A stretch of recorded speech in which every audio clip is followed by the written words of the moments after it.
OK, alors bonjour et bonsoir, selon le moment que vous allez visionner cette petite conférence Comment attirer à soi l'amour et développer une relation harmonieuse en 7 étapes. Alors moi, bien évidemment, mon nom est Sylvain Bélanger et ça fait un certain temps donc que je pratique des lectures intuitives sur diverses personnes, sur différents thèmes, différentes problématiques que les gens peuvent avoir. Et évidemment, les relations amoureuses font partie des grands thèmes que je dirais que les gens viennent consulter pour cette raison-là, pour des réflexions à ce sujet-là, pour avoir des conseils concernant les problématiques de couple.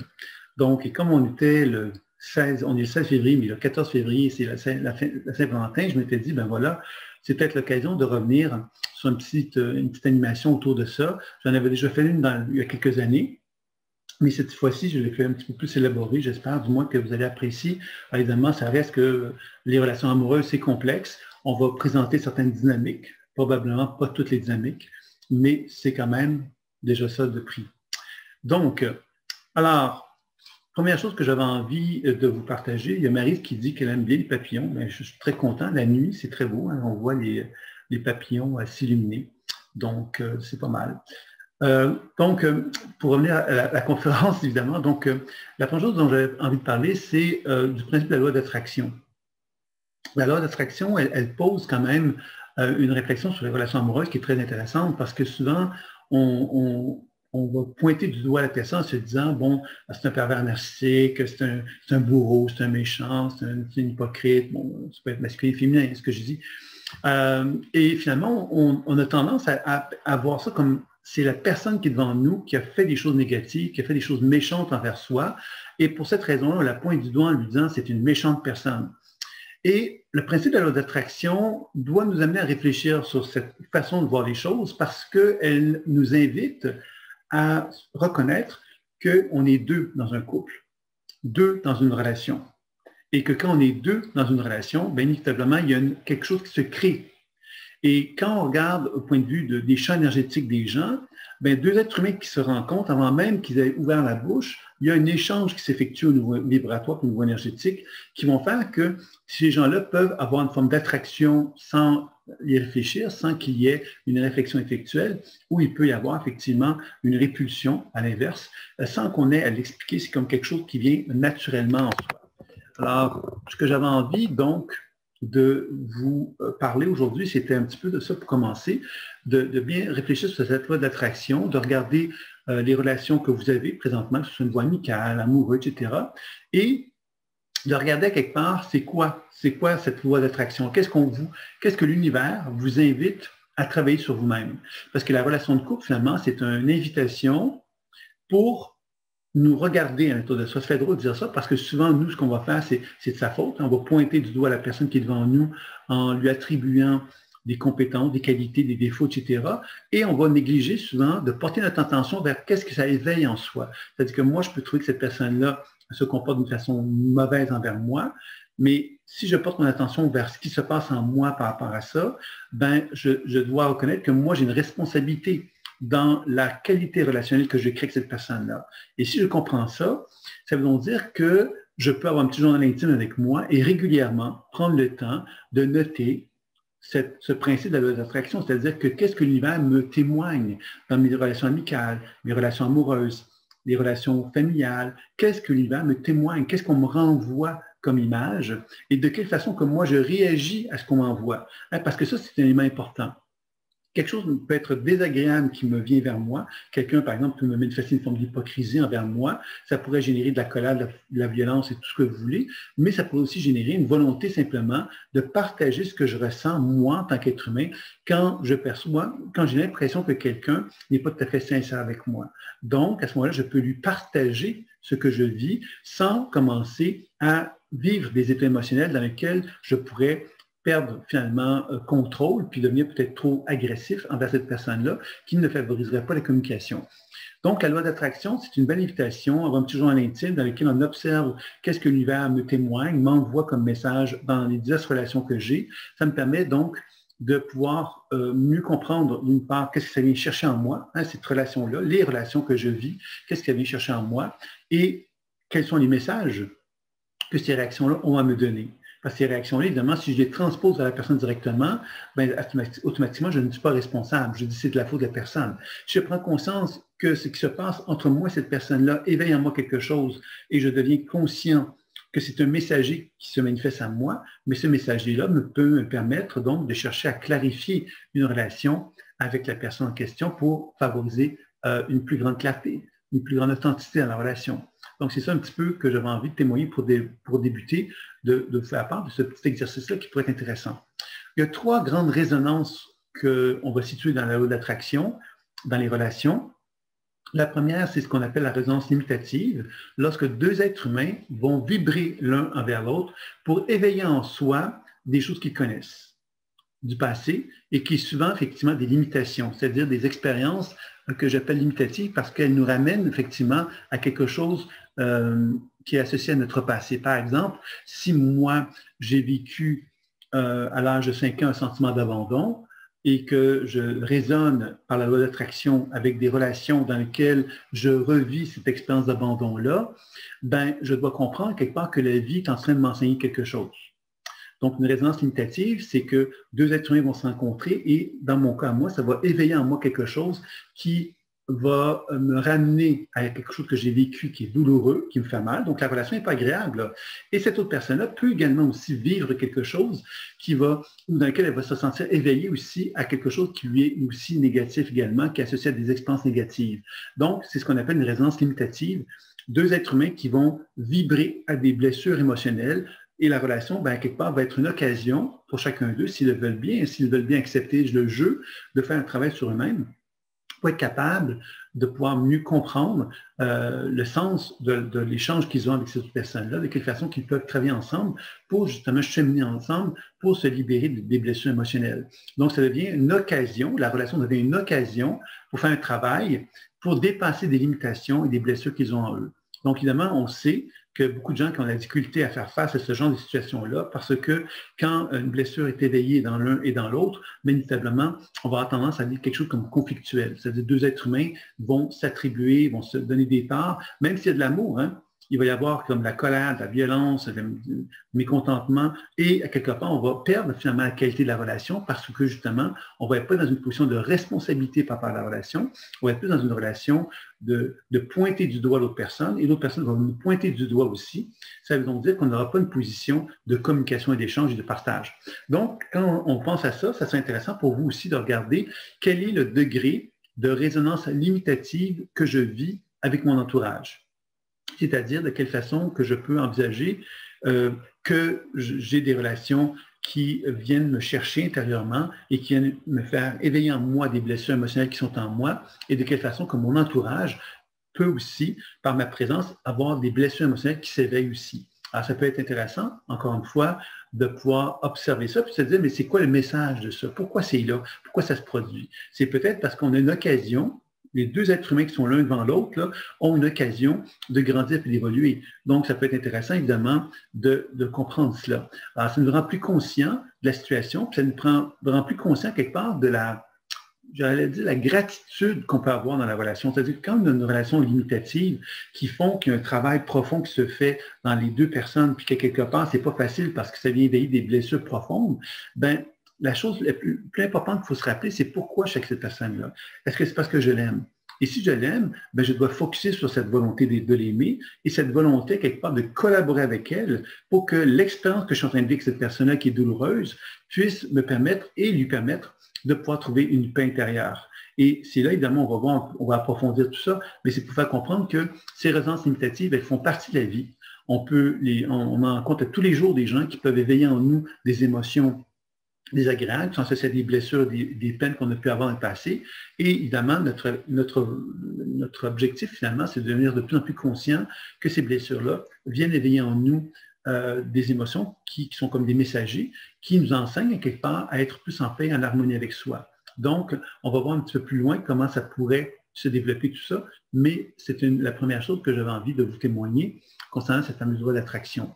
L'autre type de résonance qu'on va retrouver beaucoup dans le principe de la loi d'attraction, c'est ce qu'on appelle la résonance expansive, qui est simplement 2 êtres humains qui se rencontrent, mais qui se rencontrent avec un sentiment quelque part que les 2 personnes qui se rencontrent ont ils se reconnaissent en eux une forme d'évolution, une forme de processus évolutif. C'est-à-dire que cette personne-là, je rencontre, waouh, cette personne, c'est exactement ce que je veux devenir. Et cette autre personne dit, ah, tu viens me chercher quelque chose en moi là, qui me rend plus beau, me rend plus fort, plus heureux. Vous voyez, comme quelque chose de renforcissant, une forme de complémentarité qui va se produire à ce moment-là. Et quand on dit expansif, ça veut dire que ça nous pousse vers le futur.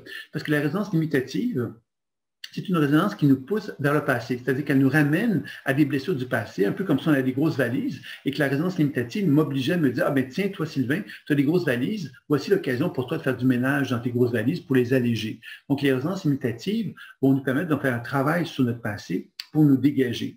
Les résonances expansives sont des résonances qui vont nous mettre en connexion avec le futur, c'est-à-dire avec le potentiel évolutif que je suis en train de mettre en place dans ma vie. Et mon partenaire, cette personne que je rencontre, elle va aussi refléter cette poussée évolutive-là. Et c'est là, quelque part, c'est quelque chose qui est souvent perçu, en tous les cas, comme quelque chose de valorisant et de positif comme relation, parce qu'on a l'impression de retrouver la bonne personne, parce qu'on est en syntonie avec cette autre personne-là.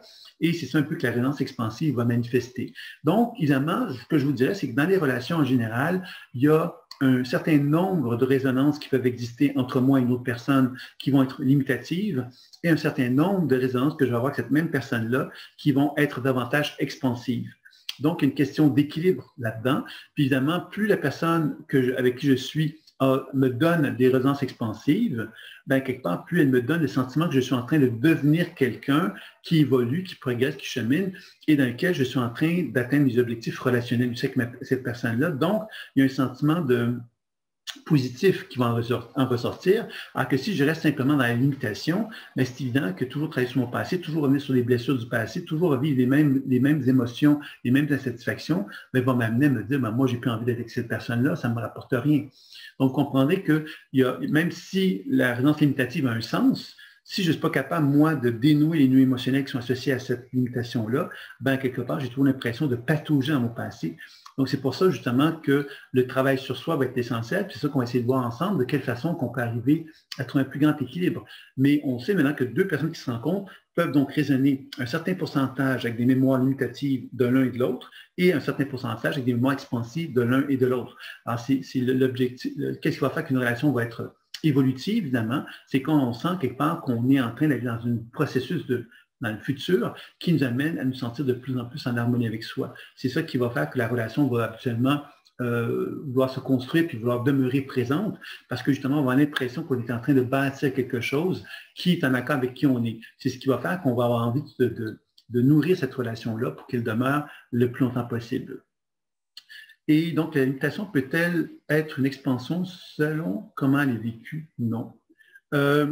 Oui, ben, en fin de compte, c'est là qu'on touche la physique quantique, on touche la position de témoin. La position de témoin, on sait que la physique quantique dit que l'observateur change ce qu'il observe. Ça veut dire quoi? Ça veut dire que moi, je peux, par exemple, et c'est ça un peu que je disais, c'est-à-dire que moi, par exemple, si je suis dans une résonance limitative, cette résonance limitative, je peux me dire, ben moi, j'ai très peur à quelque part d'être manipulé. Donc, à chaque fois, quelque part, que quelqu'un se présente à moi, puis me tend la main, ben, dans ma résonance limitative, dès qu'une personne me tend la main, tout de suite dans ma tête à moi, c'est un pervers narcissique qui est là. C'est quelqu'un qui risque de me faire du mal. C'est quelqu'un qui risque de me blesser. Donc, automatiquement, je suis dans une programmation qui empêche un échange de pouvoir prendre forme, une relation de pouvoir se manifester, etc., etc. Donc, on doit comprendre, évidemment, que cette position de témoin va me permettre aussi de pouvoir aussi dire, ben tiens, plutôt que de voir cette personne-là comme un pervers narcissique ou de voir chaque personne qui se présente à moi comme des potentiels pervers narcissiques, peut-être que j'ai à regarder en moi la blessure qui est en moi. Et si je travaille sur ma blessure, ben peut-être effectivement que je serai capable de poser un regard complètement différent sur les personnes qui vont me tendre la main parce que je ne les verrai plus comme des pervers narcissiques, parce que j'aurai fait la paix avec ma blessure émotionnelle. Donc oui, effectivement, à ce moment-là, l'expérience va se présenter comme étant à peu près la même, mais ma perception, ma façon de regarder la situation va changer. Donc, de la même façon, avec le processus expansif, je pourrais rencontrer quelqu'un qui a une relation expansive à me proposer, mais moi, ayant très peur de cette poussée évolutive-là qui m'est proposée, je pourrais l'apercevoir comme étant très négatif, cette relation-là, avoir l'impression que c'est une relation quelque part qui me pousse vers le vide, que je ne peux pas aller vers le vide, il faut que que je retrouve quelque part mes balises de sécurité. Et mes balises de sécurité, qu'est-ce que c'est? Mais c'est ce que j'ai déjà connu, c'est ce que j'ai déjà reconnu en moi comme étant essentiel. Donc, à ce moment-là, on pourrait aussi voir l'expansion comme quelque chose qui pourrait nous faire peur. Donc, vous voyez qu'il y a plein de subtilités dans tout ça. Mais essentiellement, ce qu'il faut comprendre, c'est que tous les êtres humains que nous sommes avons des résonances multiples avec une même personne. Donc, ces résonances multiples-là, finalement, vont nous faire comprendre qu'il y a des gens avec qui on sent un potentiel expansif, par exemple, mais beaucoup de limitations.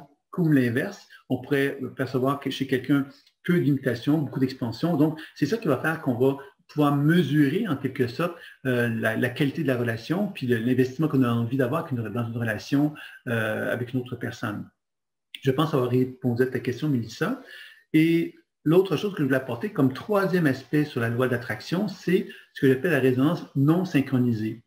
Alors, présenter les choses, non synchronisées, c'est deux êtres humains qui se rencontrent, mais qui vont avoir une position de résonance avec une autre personne, mais avec pas la même mémoire, pas avec la même information. Je vous donne un exemple. Cette personne-ci, c'est un exemple que j'ai écrit dans mon premier livre sur l'écoute imaginaire à l'époque, que je prends comme ça parce que ça me paraît un exemple assez sympathique aussi.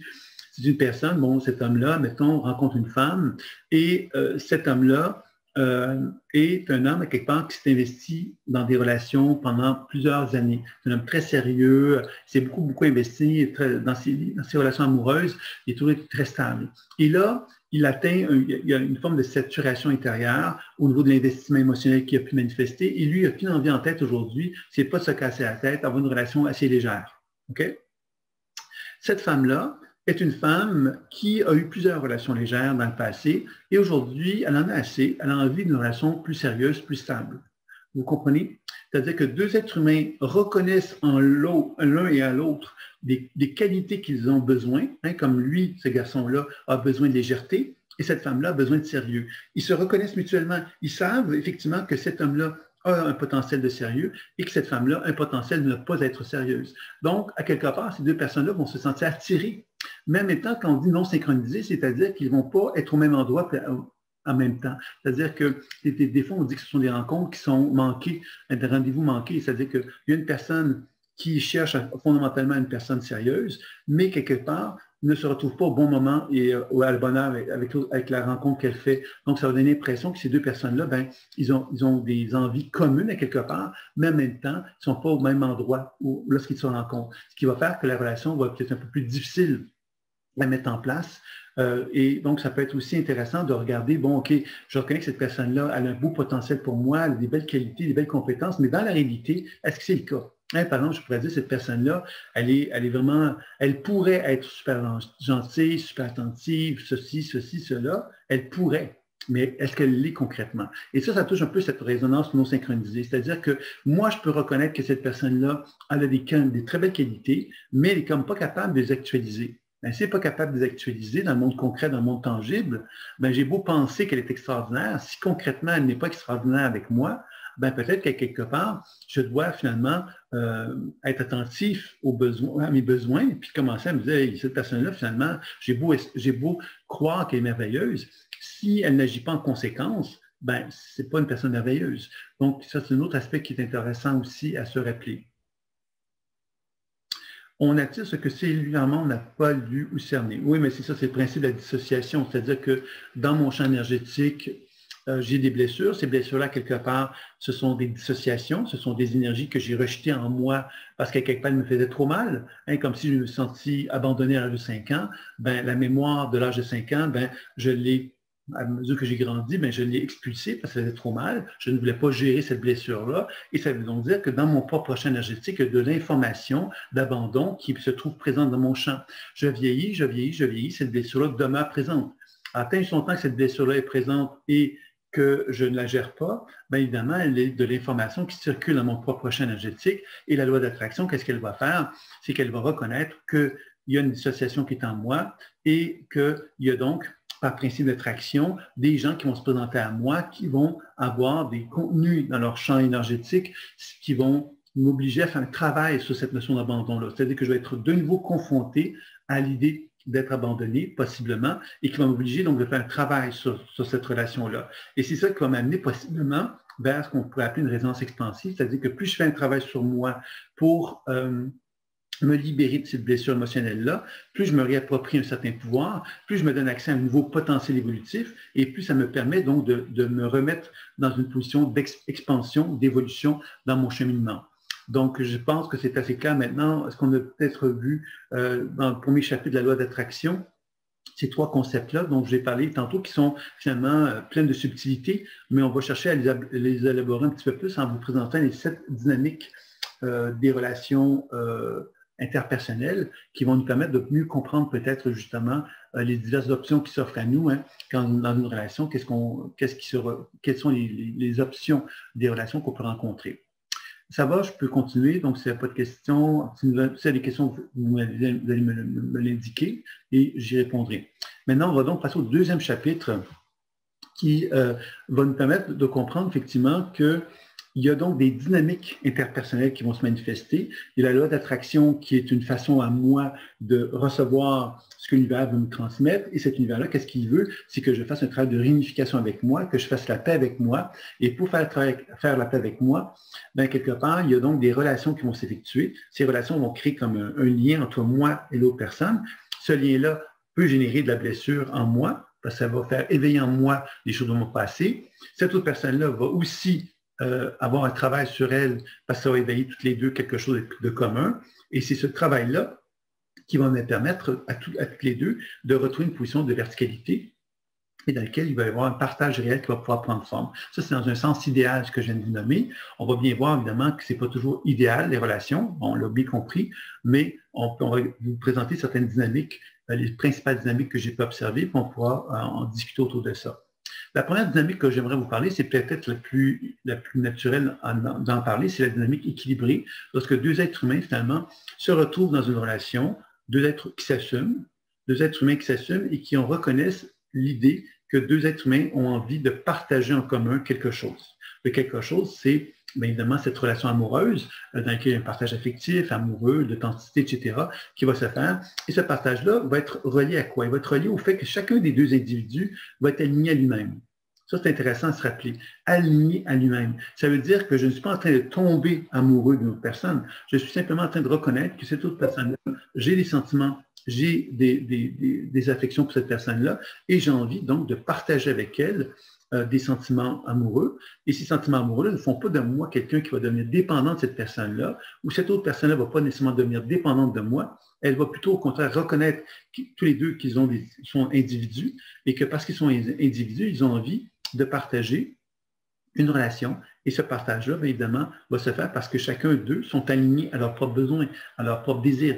Ils ne sont pas dans un processus de faiblesse relationnelle. Quand on est dans un état de faiblesse relationnelle, on a besoin de quelqu'un. Et quand on a besoin de quelqu'un, qu'est-ce qu'on fait? On s'accroche à l'autre. On n'est plus dans cette position de verticalité dont je parle.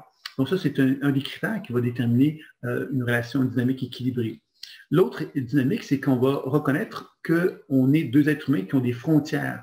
Frontières, ça veut dire que quand on se rencontre, bien, on est des frontières, on est physiquement distincts l'un de l'autre. C'est important cette distinction-là parce qu'on va voir qu'il y a des dynamiques qui ne respectent pas la notion de frontière, qui n'ont pas défini leurs frontières suffisamment, donc ça va faire des relations autres. Mais dans la dynamique équilibrée, cette notion de frontière est très importante parce qu'elle permet justement de dire, ben moi, j'ai des besoins, toi, tu as des besoins, et on peut les partager. Parce que justement, si tu ne les partages pas avec moi, ben moi, je ne peux pas deviner c'est quoi tes besoins. Je ne peux pas savoir c'est quoi tu penses dans ta tête. Je ne peux pas savoir qu'est-ce que tu vis émotionnellement dans ton être. Je ne peux pas le savoir. Donc, j'ai besoin que tu partages avec moi ce que tu vis. Et parce que tu le vis, parce que tu le partages d'une façon authentique et vraie, ben, je peux avoir une relation de partage où je peux vraiment reconnaître tes besoins, reconnaître les miens. Et parce qu'on a cette position de frontière réciproque, on peut accepter que des zones de notre monde intérieur qui ne vont pas être partagés en commun parce qu'on n'en a peut-être pas envie ou pour toutes sortes de raisons, mais on va accepter humblement de pouvoir partager des belles choses avec l'autre personne parce que c'est ça qui va nous permettre de reconnaître que la relation a une certaine maturité, je dirais, c'est-à-dire qu'on est dans une relation où on a des zones qui nous sont propres à chacun, puis des zones dans lesquelles on a envie de partager, et ces moments de partage-là sont des plus dans notre vie, c'est-à-dire qu'on choisit avec cette autre personne-là qu'on va partager des choses qui vont enrichir notre relation, qui vont enrichir notre vie, qui vont rendre notre vie plus joyeuse, plus équilibrée, plus harmonieuse, plus intense, plus passionnée, plus passionnante, alors que finalement, souvent, dans le contexte des relations, malheureusement, on se retrouve souvent dans des situations où la relation, à quelque part, elle nous appauvrit. Elle nous appauvrit pourquoi? Mais parce qu'on a l'impression que la relation ne nous apporte pas un épanouissement. C'est dommage, mais c'est souvent le cas, malheureusement, ce genre de situation-là. Donc, la dynamique équilibrée, c'est une position justement où on assume qui on est et on peut partager ce qu'on a envie de partager en commun parce qu'on n'a pas besoin de tout partager en commun. On va partager un certain nombre de choses, ce qui va faire qu'encore là, il y a une dynamique équilibrée qui va en ressortir.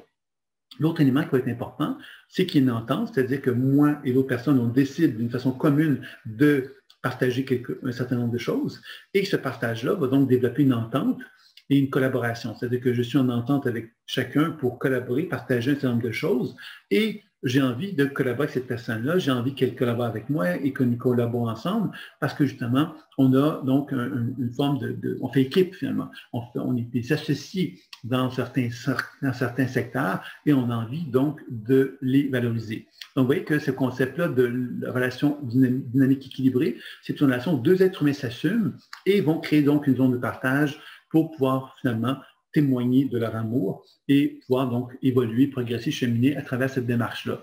Donc, évidemment, ces deux personnes-là, même si c'est une dynamique équilibrée, vont avoir des résonances limitatives, des résonances expansives, des résonances non synchronisées qui peuvent se manifester. Et la gestion de ces personnes-là, c'est qu'ils sont assez matures pour reconnaître qu'en dedans d'eux, ils vivent des choses, ils vivent des émotions, ils ont des pensées, ils ont des insatisfactions, ils ont des joies, etc., comme tout être humain.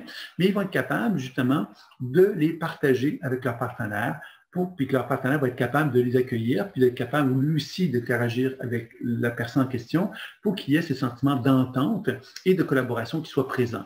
Alors, c'est ça qui va faire qu'on va être dans une dynamique équilibrée. Donc, ça, c'était la première chose que j'avais envie de vous partager. Ensuite, bien évidemment, il y a des différents types de déséquilibres qu'on va retrouver dans les dynamiques. Je vais vous en donner quelques-unes. Évidemment, il y en aura beaucoup plus sans doute, hein, mais là, on va prendre le temps de faire une petite réflexion autour des chakras aussi. Vous savez que j'ai écrit un livre sur la typologie autour des chakras. Donc, j'ai pensé faire une petite dynamique autour des chakras également. Ça pourrait être plus complexe que ce qu'on va voir là, mais on va explorer ça ensemble. La première dynamique, c'est relié au chakra racine, donc au bâtisseur, pour ceux qui connaissent un petit peu la typologie que je suis en train de développer. Donc, le bâtisseur, bien évidemment, c'est ce que moi j'appelais la dynamique de la stabilité qui relie au bâtisseur. Pourquoi? C'est lorsque deux êtres humains, quelque part, ont donc une énergie dans le bas du corps qui sont assez forte et qui ont peut-être une énergie un peu moins forte dans le haut du corps. Et ces deux personnes qui sont en rencontre, qui ont une densité très forte dans le bas du corps, vont donc être des gens qui vont pas aimer le changement. Ils vont aimer la routine, ils vont aimer les habitudes, ils vont avoir peur de l'inconnu, ils vont avoir peur du changement, ils vont chercher justement à préserver ce qu'ils connaissent le plus possible. Donc, ce sont des gens qui sont toujours à la recherche d'une sécurité, qui sont toujours à la recherche donc de la continuité. Ils n'aiment pas le changement, ils n'aiment pas les ruptures, ils n'aiment pas les cassures, ils veulent quelque part préserver le plus longtemps possible ce qu'ils ont construit. Et évidemment, le danger avec eux, c'est que ça devienne effectivement beaucoup trop routinier, toujours un petit peu une répétition constante et continue dans la situation de la relation. Puis évidemment, ce qu'ils vont devoir amener ces gens-là dans leur vie, hein, quelque part, c'est un petit peu plus de nouveauté, tout en préservant la stabilité. C'est-à-dire que ce sont des gens qui ont besoin de stabilité, mais c'est pas parce qu'on a besoin de stabilité qu'on ne peut pas s'ouvrir à la nouveauté. Il faut savoir que dans la vie, moi, je pourrais dire, moi, j'ai décidé que la vie s'arrêtait à cet instant-ci, que plus rien va bouger.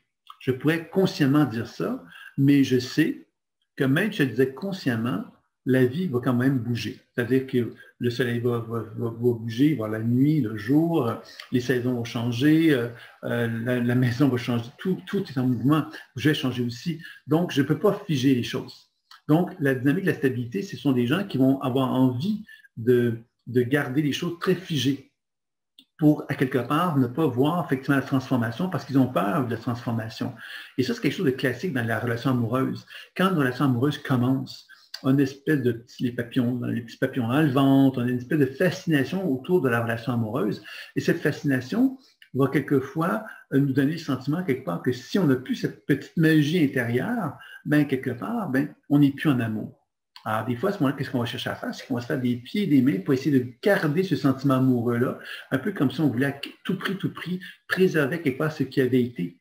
Alors que dans une relation amoureuse, il y a des étapes, et ces étapes-là, finalement, nous amènent à une certaine forme de stabilité qui se rapproche de ce que j'ai présenté dans la dynamique équilibrée, c'est-à-dire qu'on reconnaît que la vie est un mouvement, je suis en mouvement, la personne qui est avec moi est en mouvement, et que parce qu'on est tous les deux en mouvement, on cherche à collaborer, à partager pour pouvoir s'actualiser par rapport aux changements que l'on nomme mutuellement. Et c'est la meilleure façon de développer une relation.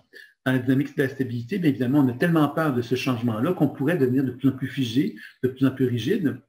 Dans certains cas, on pourrait même, malgré qu'on soit quelqu'un qui recherche la stabilité, on pourrait quelque part se retrouver dans une forme de non-enracinement. Des gens, quelque part, qui refuseraient, quelque part, la routine, la stabilité. Alors, ils ont besoin de ça, mais ils ont tellement peur de cette position de stabilité ils ont tellement peur, quelque part, que les choses, finalement, soient confrontées à cette position de stabilité, qui vont même, des fois, finalement, devenir anarchiques par rapport à la vie, anarchiques par rapport au temps, ils vont être en retard tout le temps, etc. Ils vont pas respecter les conditions qui sont pourtant essentielles pour eux au niveau de la stabilité, mais ils vont pas les respecter parce que, justement, ils vont en avoir peur. Donc, dans les dynamiques relationnelles, c'est intéressant, évidemment, de se rappeler, quelque part, dans ce cas-là, justement, que la stabilité est essentielle chez des gens qui ont un chakra racine très développé. Ils ont besoin de stabilité. Ils ont besoin, quelque part, de quelque chose de très concret. Ils ont besoin, quelque part, d'une forme de routine, d'une forme des habitudes. Ils ont besoin de ça. Mais en même temps, il faut, quelque part, qu'ils soient capables aussi d'amener de la nouveauté. La nouveauté, c'est de reconnaître que la vie est de la nouveauté. Donc, on ne peut pas faire croire à quelqu'un qu'à chaque jour, on va faire la même chose tout le temps, tout le temps, tout le temps, puis qu'on a l'impression que ça ne bougera pas. Non, chaque jour est différent. Donc, cette notion de stabilité est essentielle pour ces personnes-là, mais en même temps, la nouveauté l'est aussi. Donc, on doit reconnaître à quelque part de quelle façon que la stabilité est essentielle et de quelle façon que la nouveauté l'est aussi, c'est-à-dire de quelle façon que je peux briser un peu la routine et les habitudes pour me rappeler quelque part que chaque jour est différent, pour ne pas sombrer dans une forme de lassitude. Parce que quand on est dans la routine, à un moment donné, ça devient ennuyant. Parce qu'on a l'impression quelque part que les choses ne bougent pas, il n'y a plus de surprise, il n'y a plus rien qui nous étonne. Et je pense que c'est important donc d'être attentif à ça. Donc ça, c'était concernant la dynamique de la stabilité. Alors évidemment, si les questions, les commentaires, vous pourrez revenir vers moi. La deuxième dynamique que j'avais envie de parler, c'était la dynamique fusionnelle. Alors, qu'est-ce que c'est que la dynamique fusionnelle? C'est lorsque deux êtres humains se rencontrent et pif, ils sont en amour et ils sont un. C'est-à-dire qu'ils ont perdu la position de distance qui font qu'ils sont deux. C'est-à-dire que la dynamique fusionnelle, c'est qu'ils sont un et ils sont donc fusionnés l'un envers l'autre. Et la première chose qu'il faut comprendre de ça, c'est qu'ils ont leurs frontières physiques qui se sont dissoutes. C'est intéressant cette dynamique fusionnelle-là parce que plus que jamais, elle est favorable, elle est possible. Pourquoi j'ai dit ça? Maintenant, on a les téléphones cellulaires, on a l'Internet, on a les chats, on a tout le réseau de rencontres, on a plein de choses comme ça qui font qu'une personne peut être dans un endroit physique, par exemple, moi, au Québec, admettons, à Montréal, et une autre personne peut être à l'autre bout du monde, et on peut se relier l'un à l'autre sans être vu, sans avoir eu de relation physique, on n'a pas eu de contact physique, mais on pourrait tomber en amour, tomber amoureux, même s'il y a une énorme distance entre nous deux. Alors, c'est là que ça devient intéressant de comprendre effectivement que toutes ces possibilités-là ouvrent la porte à ce qu'on appelle, ce que la physique quantique nomme de plus en plus, cette notion qu'on est tous reliés.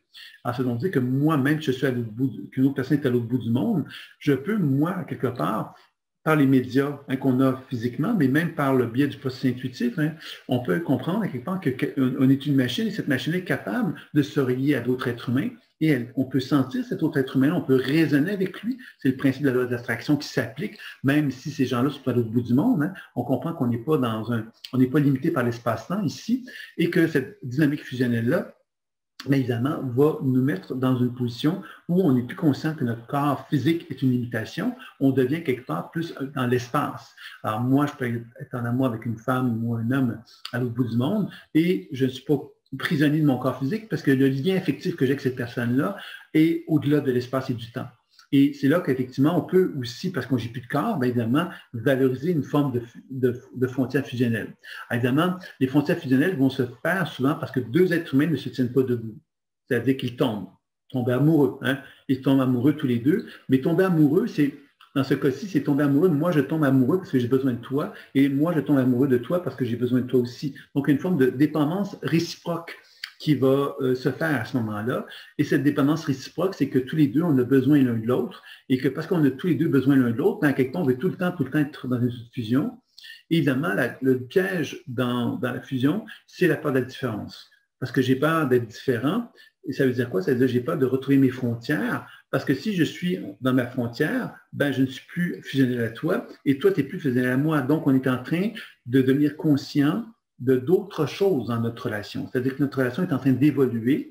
On est en train de développer notre identité propre. Et parce qu'on développe notre identité propre, bien, inévitablement, ça va demander de chacun une forme d'authenticité pour être capable de témoigner de notre différence, de témoigner que moi, j'ai des envies, que toi, tu as d'autres envies, et on peut à ce moment-là, évidemment, partager, communiquer pour trouver des ententes qui vont faire que la relation va pouvoir se développer et évoluer. Mais la frontière fusionnelle est une étape dans les relations. On ne peut pas être fusionnel toute notre vie avec quelqu'un parce que ça voudrait dire quelque part que je me priverais de moi en étant avec l'autre tout le temps.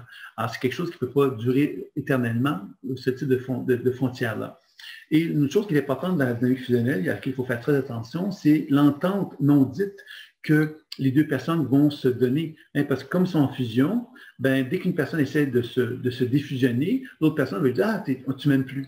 Tu m'aimes plus parce que je te sens quelque part plus distant. Moi, je veux qu'on redevienne comme avant. » Là, tu vois? Alors ça, c'est une forme de piège qu'on va retrouver dans la frontière fusionnelle. C'est que dès une des deux personnes essaie de retrouver une position plus adulte, ben, de nouveau, ils vont se retrouver dans une position où on va se faire reprocher à quelque part qu'on veuille retrouver la position d'adulte, parce que comme si la position d'adulte n'était pas une bonne position, puisque la frontière fusionnelle permet donc de vivre cette espèce d'état de dépendance réciproque. Donc, éventuellement, les deux êtres humains vont apprendre à se tenir debout, puis il va y avoir donc une évolution qui va en résulter à ce moment-là.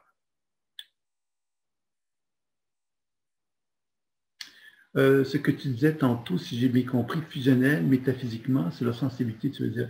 En fait, contre les frontières fusionnelles, on peut voir ça de diverses façons. Dans un premier temps, la frontière fusionnelle elle va se développer lorsqu'on est un enfant.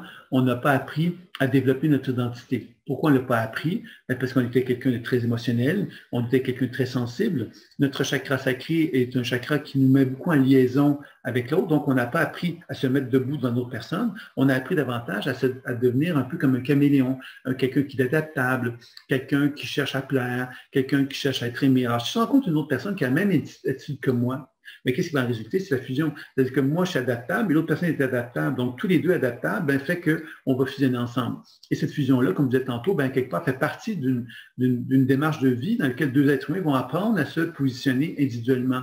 C'est un peu le principe de la loi d'attraction dont je parlais tantôt. Deux êtres humains qui sont fusionnels vont se rencontrer parce qu'ils ont à se réapproprier en eux leur propre individualité, qui va les amener donc à reconnaître qu'ils sont qui sont propres à eux, c'est-à-dire qu'ils sont individuels, et que parce qu'ils sont individuels, ben, ils ont des besoins qui leur sont propres. C'est un apprentissage qui va les amener tout doucement à se manifester.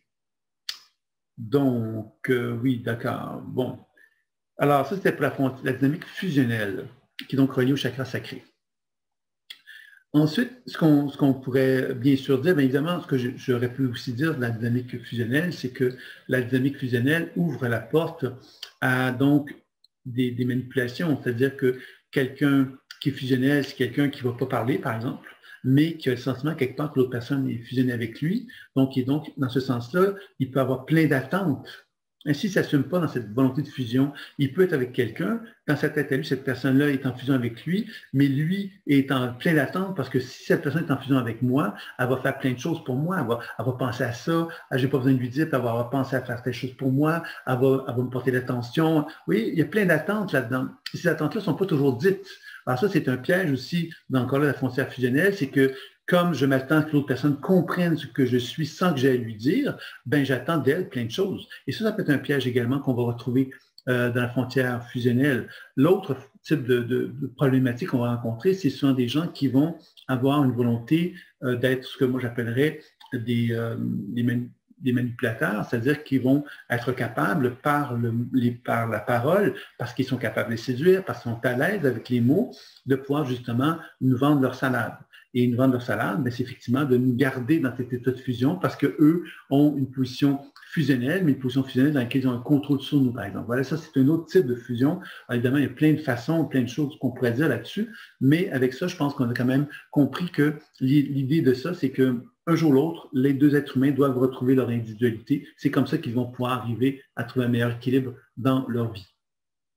Ensuite, il y a la dynamique résistante. Pourquoi je l'appelle résistante? C'est qu'on vous allez voir qu'il y a plusieurs types de relations qui tournent autour de cette notion de résistance et c'est relié au chakra solaire. Le chakra solaire, c'est beaucoup relié au pouvoir. Hein, le pouvoir, j'assume mon pouvoir. Donc, quand j'assume mon pouvoir, ben, les dynamiques relationnelles qui sont associées au pouvoir, ben, il y en a plusieurs. Donc, ce sont des gens qui vont aimer le contrôle, qui vont aimer donc avoir du pouvoir sur eux, mais aussi sur les autres. Donc, c'est des gens qui vont manifester des dynamiques relationnelles de dominant-dominé. Moi, je suis un dominant ou je suis un dominé, ou je suis un bourreau, je suis une victime. Donc, c'est souvent ces dynamiques-là qui vont se mettre en place autour de la dynamique résistante. Et il faut comprendre ici que je sois un dominant, que je sois un dominé, que je sois un bourreau, que je sois une victime, je fais partie du processus. C'est-à-dire que la loi d'attraction me rappelle une chose, c'est quand dans moi, si j'ai rencontré quelqu'un qui est par exemple un bourreau, c'est que moi j'ai à apprendre justement à me réapproprier un certain pouvoir dans ma propre vie pour ne plus être victime. Donc on comprend ici que c'est très facile de pointer du doigt, je suis malchanceux, la vie est contre moi, j'ai rencontré un bourreau, j'ai rencontré un pervers narcissique, j'ai rencontré ceci, j'ai rencontré cela. Mais la notion de responsabilité que je dois avoir par rapport à ça, c'est de me rappeler que si j'ai eu ce genre de contact-là dans ma propre vie, c'est peut-être parce que moi-même, j'ai une certaine responsabilité face à ça. Et cette responsabilité ne m'amène pas vers une culpabilité malsaine. Elle me fait comprendre que j'ai, moi, à m'approprier une certaine compréhension, quelque part, que la vie est en train de m'enseigner quelque chose à travers cette situation-là et que mon devoir à moi, c'est de me réapproprier justement une position où je ne serai plus celui qui va endurer quelque chose, mais dans lequel je vais me dégager de quelque chose. Si je me dégage d'une dynamique résistante dans laquelle je ne suis pas dans une position favorable, ben, quelque part, l'autre personne, ben, si je ne suis plus là, ben, elle ne pourra plus essayer de me contrôler, de me dominer si je décide de m'en aller, je décide de quitter la relation. Donc, c'est important de comprendre ici qu'on a souvent cette position de victime. Les gens qui sont victimes ou dominés ont souvent une position quelque part qui ne se rendent pas compte qu'ils vont nourrir eux-mêmes parce que justement, ils vont dire, ben oui, mais je l'aime, je l'aime cette personne-là. Et parce que je l'aime, ben, j'accepte d'être une victime, j'accepte d'être un dominé. Et là, évidemment, il y a un piège là-dedans, c'est de continuer à rester dans cette position-là et ne plus comprendre le message que l'univers tente de nous témoigner à travers ça. Parce que l'univers, qu'est-ce qu'il essaie de me dire? C'est qu'il essaie de me dire, mais Sylvain, si tu es dominé dans ta relation, peut-être que tu as une responsabilité là-dedans, puis peut-être que tu as à acquérir un certain pouvoir dans ta vie pour ne plus être dominé. Tout comme si je suis une victime, j'ai peut-être à acquérir des compétences que je n'ai pas acquises jusqu'à maintenant et que la vie me met sur un plateau d'argent, pourrait-on dire, une occasion pour pouvoir le faire. Donc, si je comprends ça, mais je vois que la relation devient une occasion pour que moi, je puisse évoluer, progresser dans cette situation-là. Donc, vous voyez que la dynamique résistante, c'est évidemment ces dynamiques où ce sont des gens qui ne vont pas être des gens souples. C'est la première chose qu'on pourrait dire, ils sont résistants. Donc, s'ils ne sont pas souples, ça veut dire que leur champ énergétique n'est pas malléable. Et la dynamique fusionnelle, par exemple, le champ est très malléable. C'est des gens qui sont dans le ventre, dans le chakra sacré, c'est l'élément haut. Donc, c'est des gens qui ont un champ énergétique très malléable, très caméléon, très capable, quelque part, de suivre le courant, comme on dit. Alors que la dynamique du résistant, c'est une dynamique qui est de feu. Puis le feu, quelque part, ça aime avoir du pouvoir, ça aime avoir de la force, ça aime du rayonnement, ça aime à quelque part s'imposer, en quelque sorte. Donc, c'est bien évident que les gens qui sont vraiment de vrais guerriers hyperactifs, pourrait-on dire, donc qui ont beaucoup d'énergie, vont déployer une force, une puissance. Puis ceux qui sont plus hypoactifs, ben eux vont plus être dans la position de dominer la victime. Vous voyez, alors, c'est ça un peu qui crée la chimie dans une dynamique résistante. Et puis évidemment, cette position-là, bien évidemment, vers quoi on tend, pourquoi on va se rencontrer mutuellement dans une dynamique résistante, c'est parce qu'à quelque part, il y a nécessairement une envie de collaboration qui existe. La collaboration, c'est que moi, je suis dominant parce que quelque part, j'ai peur de dévoiler quelque part ma fragilité, j'ai peur de dévoiler quelque part ma sensibilité, j'ai peur quelque part de vivre une forme d'humiliation, donc j'aime mieux dominer. Et en dominant, bien, quelque part, je m'éloigne finalement de cette volonté de collaboration que j'ai au fond de moi. Alors, le guerrier, quelque part, on peut être un guerrier militaire qui va s'imposer aux autres, mais on peut être un guerrier collaborateur qui va comprendre que la force de tous et chacun peuvent se complémentariser et faire effectivement qu'une armée, par exemple, serait beaucoup plus puissante parce que tout le monde aurait été reconnu dans leur puissance, dans leur force. Et c'est ça un peu que la nature du guerrier cherche à faire et dans la nature de cette dynamique résistante-là, mais c'est l'objectif qu'on va se fixer, c'est-à-dire, j'ai plus envie de te dominer parce qu'à quelque part, je reconnais tes forces et tes compétences et comme j'ai confiance en moi, ben, je reconnais qu'on peut complémentariser nos deux forces et à ce moment-là, on se sort de cette dynamique de résistance qui peut être présente. Ça vaut pour ça, oui? Donc, vous me faites signe si c'est quelque chose que vous ne comprenez pas bien.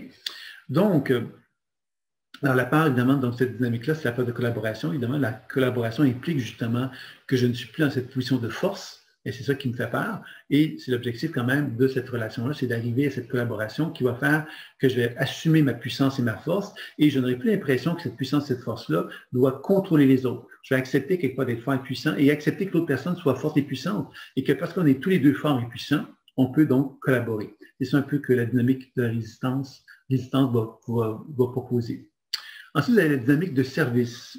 Alors, la dynamique de service, c'est relié au chakra du cœur et c'est évidemment, c'est beaucoup l'air. Donc, et le cœur, quand on parle du développement du chakra du cœur, c'est un individu qui est une forme, c'est un adulte, on pourrait dire ça comme ceci, qui a une certaine maturité, parce que le développement du chakra du cœur implique à quelque part une certaine maturation émotionnelle qui ouvre la porte évidemment à une capacité de ce qu'on appelle la cohérence cardiaque, c'est-à-dire le chakra du cœur a une certaine force qui fait que le cerveau va chercher à s'aligner avec notre cœur et on va donc développer une intelligence émotionnelle qui va donc nous ramener donc à être très attentif aux gens, une belle qualité relationnelle, etc.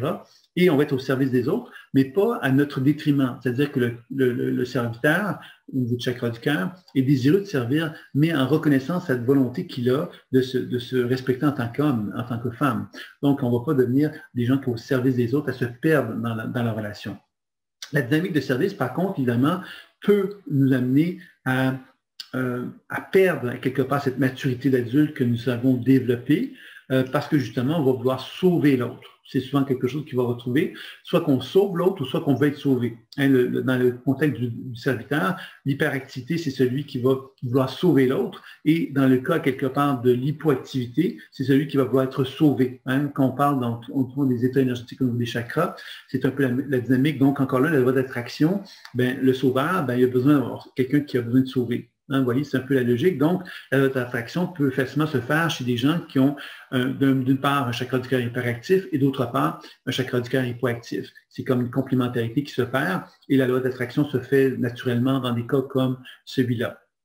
Alors donc, évidemment, donc, le sauveur va aussi développer ce qu'on pourrait appeler la surprotection, c'est-à-dire qu'il va vouloir s'occuper de la personne, la protéger, et c'est sûr qu'il y a une possibilité de contrôle là-dedans qui est plus subtile, mais c'est une possibilité qui existe aussi. Alors évidemment, dans cette dynamique de service, ben, quelque part, il y a toute la part de maturité qui vient avec ça. La part de maturité, c'est que moi, au lieu de vouloir te sauver, je vais peut-être effectivement te donner les moyens pour que tu apprennes à devenir autonome, pour que tu te donnes l'opportunité de te lever debout et que moi, parce que je suis debout aussi, bien, quelque part, on puisse collaborer puis on puisse partager des choses ensemble. Donc, on n'est plus à ce moment-là le sauveur qui va nous sauver l'autre à tout prix, mais on devient davantage le collaborateur hein, qui va commencer à reconnaître que moi, j'ai envie de me servir, j'ai envie d'être bien avec moi puis de me servir, puis j'ai envie quelque part d'être au service de l'autre, mais cette autre personne-là, j'ai envie quelque part qu'elle ait une relation adulte avec moi et dans laquelle elle se sert aussi, puis elle est capable de me servir également. Donc, c'est là un peu la relation plus adulte qui va prendre forme, qui va nous amener à la maturité parce que la dynamique du service, dans lequel on est un sauveur, c'est parce que souvent on n'a pas la maturité. La maturité, c'est que moi, je n'ai pas sauvé quelqu'un. Tu as te sauvé, tu as retrouvé ta maturité, ton individualité, et moi, je suis là quelque part pour qu'on puisse vivre des moments agréables ensemble et que tous les deux, on puisse être individus. Alors, dans le cas du sauveur, on n'est pas un individu, on veut sauver l'autre. Et en sauvant l'autre, ben, quelque part, l'autre personne développe une forme de dépendance au fait qu'on veuille la sauver. Donc, ça devient malsain à long terme, ce genre de situation-là, et c'est quelque chose à laquelle il faut être attentif, évidemment, pour retrouver cette fameuse maturité qui va nous donner l'opportunité d'avoir une relation plus juste avec notre entourage. Après la dynamique de service, il y a la dynamique de la marginalité, du marginal, dynamique marginale plutôt, voilà, qui est reliée donc au chakra de la gorge. Et le chakra de la gorge, il faut savoir que c'est relié à la créativité. Alors, le chakra sacré, c'est relié donc à mon identité. Et mon chakra de la gorge est relié donc à la créativité. Parce que je dis ça parce que dans les deux chakras, on fait souvent la remarque, oui, mais la gorge, c'est la communication. Oui, mais la communication, c'est quelle communication on parle? Le chakra sacré, c'est la communication qui provient de mon ventre. On sait que le ventre a une intelligence du ventre, hein, qui nous indique quelque part qu'on a des instincts, qu'on a une définition de soi, qu'on a une identité à quelque part qu'on doit assumer, etc.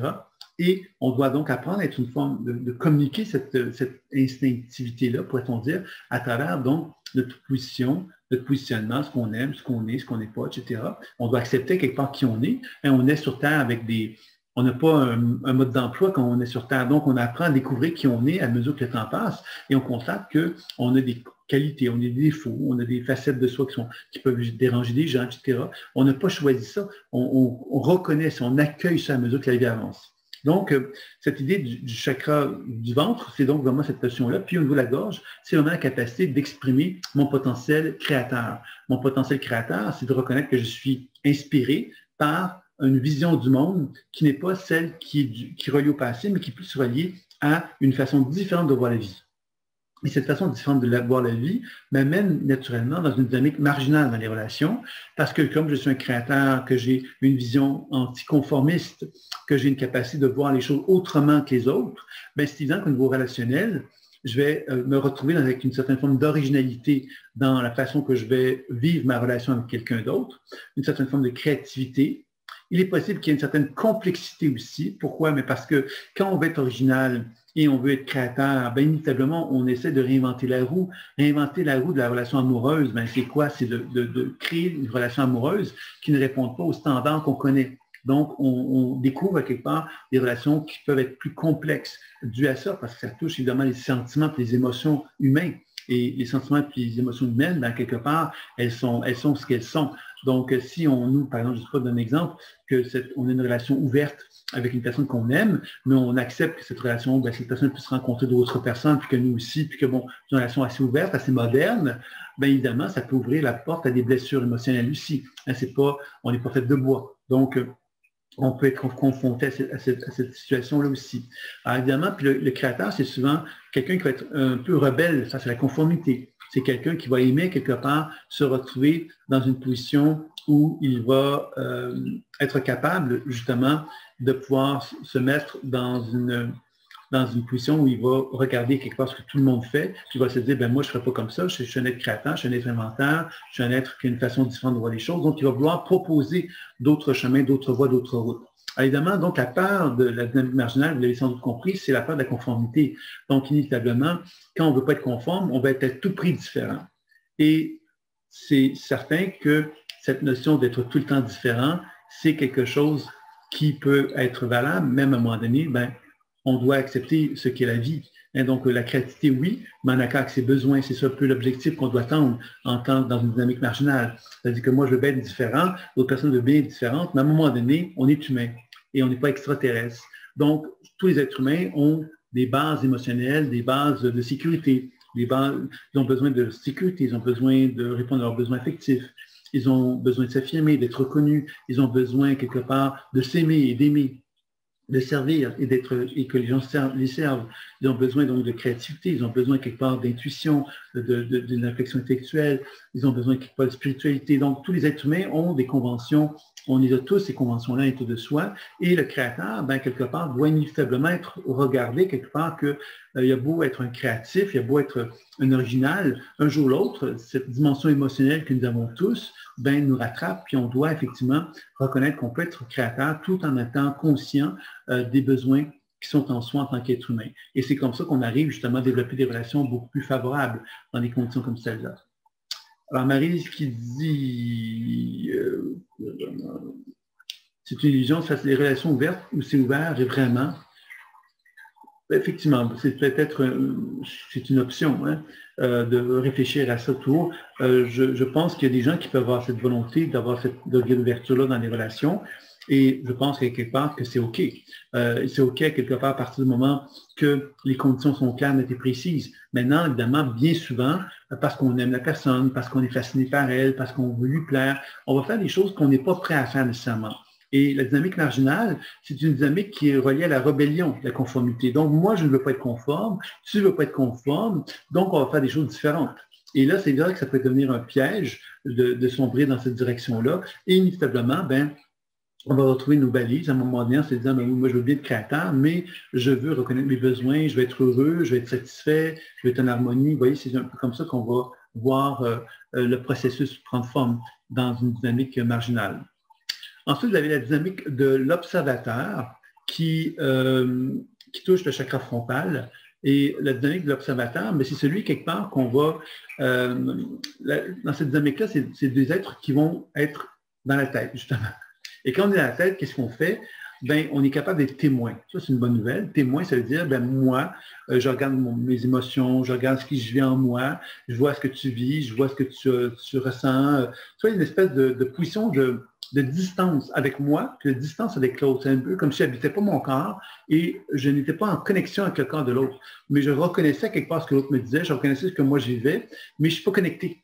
Donc, ça fait des gens qui peuvent paraître froids et déconnectés, justement, parce que dans leur relation, ils vont être dans des situations où la connexion va se faire au niveau mental, en fin de compte, avec l'autre personne. Et cette connexion-là va les amener justement à avoir une certaine forme de relation un peu froide, pas amoureuse dans le sens chaleureux du terme, mais plus dans un sens, à quelque part, de tenter de se comprendre, intellectuellement parlant, de comprendre l'autre, de se comprendre soi-même, beaucoup d'observation, beaucoup de réflexion, beaucoup de communication, beaucoup d'échanges, pour parvenir à arriver donc à une forme de compréhension de soi et de l'autre, pour qu'une zone de partage puisse prendre forme, une zone de partage qui sera ce qu'elle sera. Et dans un contexte comme celui-ci, ça va être souvent, bien évidemment, une relation de partage plus intellectuelle, plus de conversation. Il n'y aura pas le lien affectif très fort nécessairement dans cette position-là parce qu'on n'est pas des gens qui se laissent aller facilement dans cette situation-là parce qu'on a appris à observer ce qui se passe en nous. Donc, les émotions d'amour, par exemple, je peux constater qu'il y a de l'amour en moi, mais de porter l'amour en moi puis d'être engagé face à elle, cet amour-là, mais là, ça m'impliquerait que je sois en train d'incarner cet amour-là envers d'autres personnes. Et ça, c'est quelque chose qui peut être plus difficile pour cette dynamique de l'observateur. Donc, la peur de l'observateur, mais c'est la peur de la sagesse. La sagesse, bien évidemment, c'est d'être capable d'accepter finalement que moi, je suis observateur, mais que je suis également porteur d'une information. C'est-à-dire que si j'ai de l'amour en moi, je ne suis pas juste un observateur, je suis amour aussi. Donc, la part de la sagesse, c'est d'assumer quelque part cette capacité que j'ai d'être amour tout en étant capable d'observer l'amour, d'être capable de comprendre ce que c'est.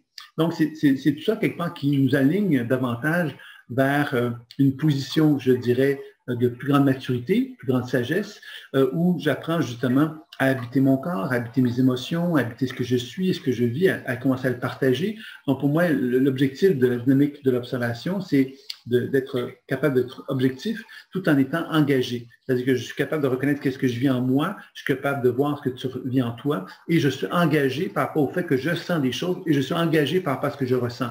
Donc, je suis capable de manifester véritablement ce que je sens. Si je dis que j'ai de l'amour en moi pour toi, bien, je l'incarne, je suis engagé, donc je suis engagé dans l'amour que je manifeste envers toi. Je ne suis pas simplement quelqu'un qui observe l'amour et qui dit « je t'aime », mais qui n'est pas du tout dans l'action. Ah, vous voyez, c'est ça un peu que je dirais par rapport à ça. Le mental créateur amène la chaleur avec le temps, égale amitié. C'est une affiche, je ne sais pas ce que tu veux dire par là, mais le mental créateur, en fin de compte, tu fais référence à la dynamique marginale, je pense. Tu pourrais peut-être préciser quel est ton commentaire ou quelle est la nature de tes questions, parce que je ne comprends pas très bien. Donc, ça, c'était pour la dynamique de l'observateur qui, vous l'avez compris, va se faire encore une fois chakra frontal. Hein. Ce sont souvent la dynamique de l'observateur, c'est relié au chakra frontal, c'est soit des gens très intuitifs ou soit des gens qui sont très rationnels, même avec des prédispositions scientifiques. Alors, ces gens, souvent, vont être des gens un petit peu qui sont déconnectés de leur corps, qui vont plus tendance à être à l'aise à rester dans cet espace cérébral-là que de visiter leur corps. Donc, la question, comment alors parler de l'observateur à celui qui vit vraiment l'amour? Comment se reconnecter? Comment alors parler de l'observateur à celui qui vit vraiment l'amour? En fin de compte, l'idée là-dedans, c'est que l'observateur, en fin de compte, qui relie au chakra frontal, doit apprendre à se reconnecter avec ses sentiments et ses émotions. C'est quelqu'un qui a peur de ses sentiments, qui a peur de ses émotions et qui a peur de l'engagement associé à ça. parce que quelqu'un qui est un témoin. Un témoin, c'est quelqu'un qui témoigne quelque chose. Alors, moi, par exemple, je pourrais dire à quelqu'un, j'ai de l'amour pour toi. Maintenant, la question que je lui poserais à cette personne qui me dirait quelque chose comme j'ai de l'amour pour toi, c'est de quelle façon vas-tu me témoigner l'amour que tu as pour moi? Cette question est importante parce que témoigner, c'est passer de l'étape cérébrale à l'étape de l'incarnation physique de l'amour que j'ai pour toi. Donc, si j'ai de l'amour pour toi, j'ai envie de te prendre dans mes bras et de te dire que je t'aime. C'est déjà une action qui est plus engagée parce qu'on est en train de témoigner d'une proximité envers une autre personne et on n'est pas simplement dans le monde cérébral. Le monde cérébral, ce ne sont que des mots. Ce ne sont que des réflexions. Et ça peut devenir effectivement usant si on n'est pas capable de passer à une autre étape que celle-là. C'est-à-dire que je peux dire à quelqu'un que je l'aime tellement que je lui donnerai la lune, mais ça, ce sont des mots. Maintenant, si physiquement, je n'incarne pas cet amour que j'ai envers cette personne-là, que je ne lui fais pas comprendre qu'elle est tout aussi importante que la lune pour moi, ben quelque part, avec le temps, ça va s'user. Donc, il y a une question d'incarnation vraiment qui est nécessaire chez la dynamique de l'observateur. Je ne sais pas si j'ai répondu à ta question, Sophie, tu pourras peut-être me préciser pour que je puisse y répondre mieux. Ensuite, il y a la dynamique spirituelle. La dynamique spirituelle, c'est relié donc évidemment au chakra couronne. Et dans ce cas-ci, bien évidemment, la dynamique spirituelle, c'est l'individu quelque part qui a peur d'assumer sa grandeur, qui a peur de l'alignement, en fin de compte, que cela pourrait lui procurer. Et quand je suis dans une dynamique spirituelle, c'est mon chakra couronne qui est actif. Et mon chakra couronne me met en connexion avec ma mission de vie, avec la volonté de qui je suis au plus profond de mon être. Et souvent, la dynamique de la spirituelle, qu'est-ce qu'elle va générer? C'est qu'elle va générer ce que j'appelle, moi, la spiritualisation. La spiritualisation, c'est que je vais partir sur des concepts spirituels et ces concepts spirituels vont progressivement m'éloigner de la réalité. La réalité, c'est-à-dire que moi, par exemple, j'ai une dynamique spirituelle avec quelqu'un, cette dynamique spirituelle, je vais donner un exemple, je pourrais me dire, mais cette personne-là, comment on dit ça déjà? C'est mon âme sœur. Alors, pourquoi je dis que c'est mon âme sœur? Ah, bien parce que quelque part, je ressens quelque chose de très spécial avec cette personne-là. C'est un concept de spiritualisation parce que je pourrais prendre le temps en l'observant, ce sentiment émotionnel que j'ai dans cette personne-là, que cette personne m'excite beaucoup sexuellement parlant. Par exemple, c'est un exemple que je donne. Si elle m'excite sexuellement parlant fortement, ben quelque part, c'est peut-être pas mon âme sœur. D'accord? On ne doit pas confondre les données. Et dans la dynamique spirituelle, quelquefois, comme ces êtres-là sont très, très ils mettent beaucoup d'emphase sur l'énergie spirituelle, ils deviennent finalement déconnectés de leurs sentiments, de leurs émotions, de ce qui se passe en eux, puis ils vont interpréter un ensemble de signaux qui sont en eux comme étant, comme faisant partie d'une voie spirituelle qu'ils vont beaucoup valoriser. Et là, ça peut les éloigner finalement du concret, du tangible, c'est-à-dire qu'ils vont donner de la valeur au fait que c'est mon âme sœur, que c'est merveilleux, c'est fantastique. Puis là, parce que c'est mon âme sœur, ben, je vais faire tout ce qu'il faut pour que la relation fonctionne et je vais complètement devenir, je vais complètement être désaligné par rapport à qui je suis, complètement désaligné par rapport même à ce que l'équilibre relationnel de la relation devrait être, parce que justement, je vais avoir l'impression que je dois me donner corps et âme pour que cette personne-là, quelque part, je puisse préserver la relation. Vous voyez, ça, c'est un piège, par exemple, parmi tant d'autres. Une autre piège, c'est que, mais cette personne-là, finalement, je sens qu'elle est dans une autre vie antérieure avec moi, j'étais sa sœur, elle était mon mari, ou elle était mon père plutôt. Je dis un petit peu les choses un peu n'importe comment, mais vous voyez, c'est un peu ce lien que, oui, mais cet homme-là, c'était mon père dans une vie, puis moi, ben, quelque part, j'étais sa fille.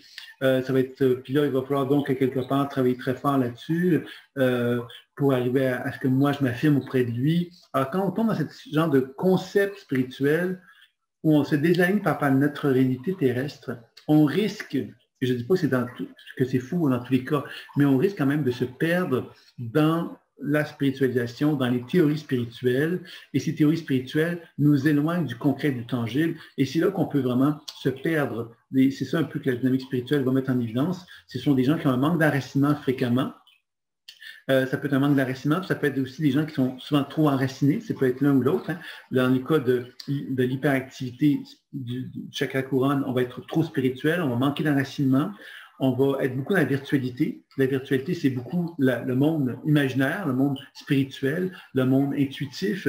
On va être dans un monde où tout est possible, finalement, mais on va négliger quelque part ce qui est possible. Vous voyez, tout est possible, c'est vrai, mais ce qui est possible dans le concret, c'est quoi? Hein, moi, je pourrais dire, mais cette personne-là, avec elle, je pourrais faire des choses extraordinaires, merveilleuses, Ça, c'est le virtuel. Mais dans le concret, est-ce que c'est merveilleux et c'est fantastique? Et si ça l'est pas, qu'est-ce que tu vas faire pour que ça le devienne?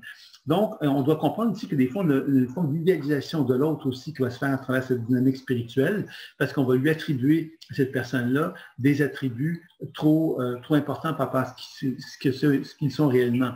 Donc ça, c'est un autre problème qu'on peut rencontrer à ce niveau-là. L'autre problème qu'on peut rencontrer dans cette dynamique spirituelle, qui va être complètement contraire, mais qui fait partie de la dynamique spirituelle, c'est celui qui est athée. L'athée, quelque part, c'est quelqu'un qui est relié à la spiritualité, mais qui s'en est déconnecté parce qu'il a très peur de s'ouvrir à cette dimension-là. Et parce qu'il a très peur, bien évidemment, il va être très terre à terre. Donc, dans les relations qu'il va avoir avec une personne, il va avoir tendance justement à ne pas reconnaître à quelque part les potentiels spirituels qui peuvent être là. Donc, ça aussi, c'est un autre piège qu'on peut retrouver qui n'est pas de la spiritualisation, mais qui est une forme de dynamique trop terrestre qui fait qu'on n'a pas la foi, au futur, on n'a pas la foi au potentiel évolutif, on n'arrive pas à croire à la relation, parce qu'à quelque part, on n'est plus habité par la spiritualité juste. Alors, c'est là que ça devient un peu une autre problématique qui peut exister aussi chez cette dynamique spirituelle-là. Donc, la peur de la grandeur, bien évidemment, c'est la peur de reconnaître que je suis un être spirituel, mais un être spirituel qui est aligné. Alors, quand je suis aligné, je ne suis pas en train de faire de la spiritualisation. Je suis en train de reconnaître quelque part avec justesse la relation qui existe avec mon partenaire. Puis je comprends quelque part que moi, en tant qu'être humain, je suis un être autonome, individuel, j'ai un potentiel spirituel en tant qu'être humain, et évidemment, la personne avec qui j'ai envie de partager ma vie, ben, a un potentiel spirituel qui va sans doute être commun au mien, c'est-à-dire qu'il va être complémentaire au mien. Je vais avoir l'impression, je vais être rarement attiré par quelqu'un qui va être complètement déconnecté de sa spiritualité si moi-même je suis spirituel. Parce que dans le futur, évidemment, si je me projette dans le futur avec cette personne-là, ben, à un moment donné, j'aurai besoin que cette personne m'apporte une forme de nourriture qui va aller dans le sens de ma dimension spirituelle. Alors, c'est ça qui va être souvent valorisé. Puis évidemment, pour que les relations, la dynamique spirituelle puissent évoluer dans un bon sens, ben, il va falloir effectivement que je sois réaliste et que j'ai confiance à la vie et que je sois capable d'assumer mon essence spirituelle, que je sois capable de reconnaître ce que je crois, moi, être, si je suis très spirituel, ben, c'est normal que je sois aligné avec une mission de vie, avec une vision de qu'est-ce que je veux faire de ma vie. Je sais ce que je veux faire. Donc, c'est bien évident que je dois être réaliste pour être capable de réaliser ça, puis je dois avoir confiance à la vie, puis je dois me mettre en relation avec des gens qui vont être capables d'entendre ce que j'ai comme proposition, puis qui vont être capables d'être réalistes, qui dans ce sens qui vont pouvoir m'aider à cheminer, à concrétiser l'objectif, puis qui ont confiance à la vie aussi. Donc, c'est tout ça, quelque part, qui va faire que je vais pouvoir développer une relation plus satisfaisante à ce moment-là, concernant la dynamique spirituelle. C'est séduisant, mental créateur. Pour phrase de tantôt, ça prend déjà une position de témoin dans l'autre. Égale l'amitié, vrai. Oui, OK, d'accord. Je crois comprendre ce que tu veux dire. Oui, effectivement. Donc, voilà. Alors, donc, c'était un petit peu les sept grandes dynamiques que j'avais envie de partager par rapport aux dynamiques relationnelles. Évidemment, on peut en aborder très longuement, mais je pense que vous avez compris qu'à travers ces dynamiques relationnelles-là, finalement, qu'on a tous en l'étude de soi, on porte tous en soi, on a tous un objectif commun, c'est de retrouver cette position d'alignement. Et cette position d'alignement-là, quelque part, elle passe par un genre de petit protocole pour être capable de pouvoir assumer cette dynamique-là, que je vais essayer de vous partager en 7 clés d'authenticité, en fin de compte, des 7 clés qui vont favoriser la communication authentique et qui vont permettre sans doute de pouvoir justement avoir une relation plus harmonieuse envers, si vous êtes en couple, avec votre partenaire. Et si vous n'êtes pas en couple, en quelque part, de peut-être chercher justement à mieux comprendre de quelle façon que vous pouvez déployer un comportement en accord avec vous-même qui va permettre des relations de couple qui vont être plus favorables. Donc, la première chose, je ne vais pas vous surprendre en parlant d'enracinement, mais je vais vous le présenter de diverses façons pour bien comprendre que l'enracinement, c'est une pratique que moi j'enseigne, qui est reliée donc au chamanisme, etc., et d'une pratique dans laquelle on favorise la position d'alignement. L'alignement, c'est l'énergie de la Terre, c'est du ciel qui circule à travers moi, je deviens un canal, et ce canal-là fait de moi un être plus vivant. Alors, ça veut dire que la méditation pourrait être aussi une façon de travailler là-dessus, de yoga pourrait être une autre façon, les techniques de pranayama, la cohérence cardiaque, bon, c'est toutes des façons qui vont nous mettre dans une position de réceptivité par rapport à ce qui se passe en moi. Cette étape de réceptivité est très importante parce qu'elle me permet de développer une expertise de ce qui se passe en moi. Alors, on l'a dit tantôt, mon corps, il y a plein de manifestations dans mon corps qui sont des messagers. Les messagers sont là pour me dire des choses, pour me communiquer des choses.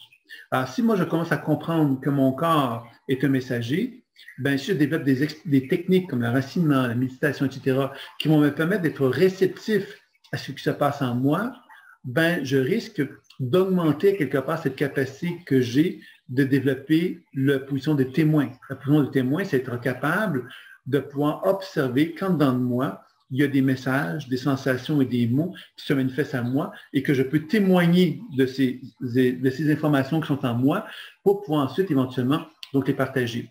Donc, la première étape, c'est me mettre en condition pour être capable de me rendre réceptif aux images, sensations et mots qui vont se manifester en mon corps, qui vont me rendre conscient que dans mon être, il y a de la vie et que cette vie-là, quelque part, a envie d'émerger et que moi, si je développe des techniques pour me rendre plus conscient de ça, bien évidemment, je vais être capable de plus conscientiser ce qui est là et être capable donc de l'actualiser. Donc, dans ces conditions-là, l'enracinement ou autres techniques vont m'aider dans un petit journal intime à me tenir informé des transformations et des besoins qui se manifestent en moi, etc.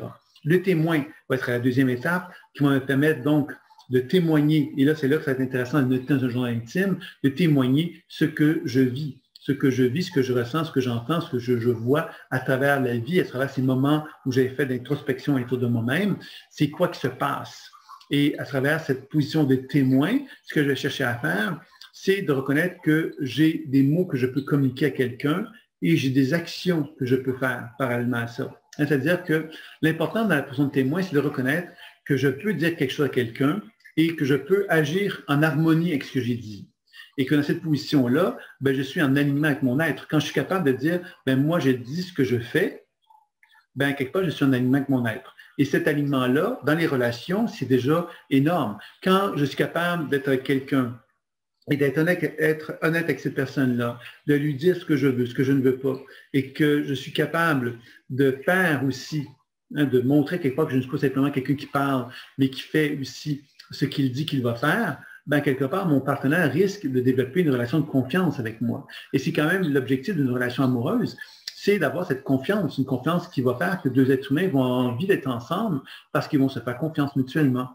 Alors, je pense que cette position de témoin me permet donc d'apprendre à travailler sur cette notion de comprendre qui je suis, et parce que je comprends qui je suis, d'apprendre à assumer qui je suis pour ensuite être capable d'être intègre entre la parole et l'action pour que je sois vraiment en syntonie avec mon être le plus profond.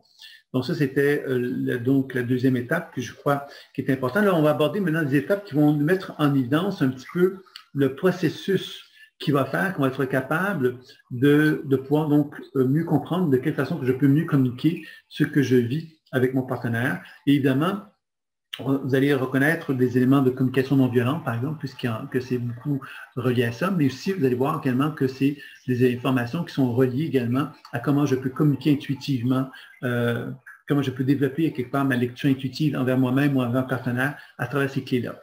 Donc, la première clé, la troisième étape de ces clés-là, c'est identifier les émotions qui sont en moi.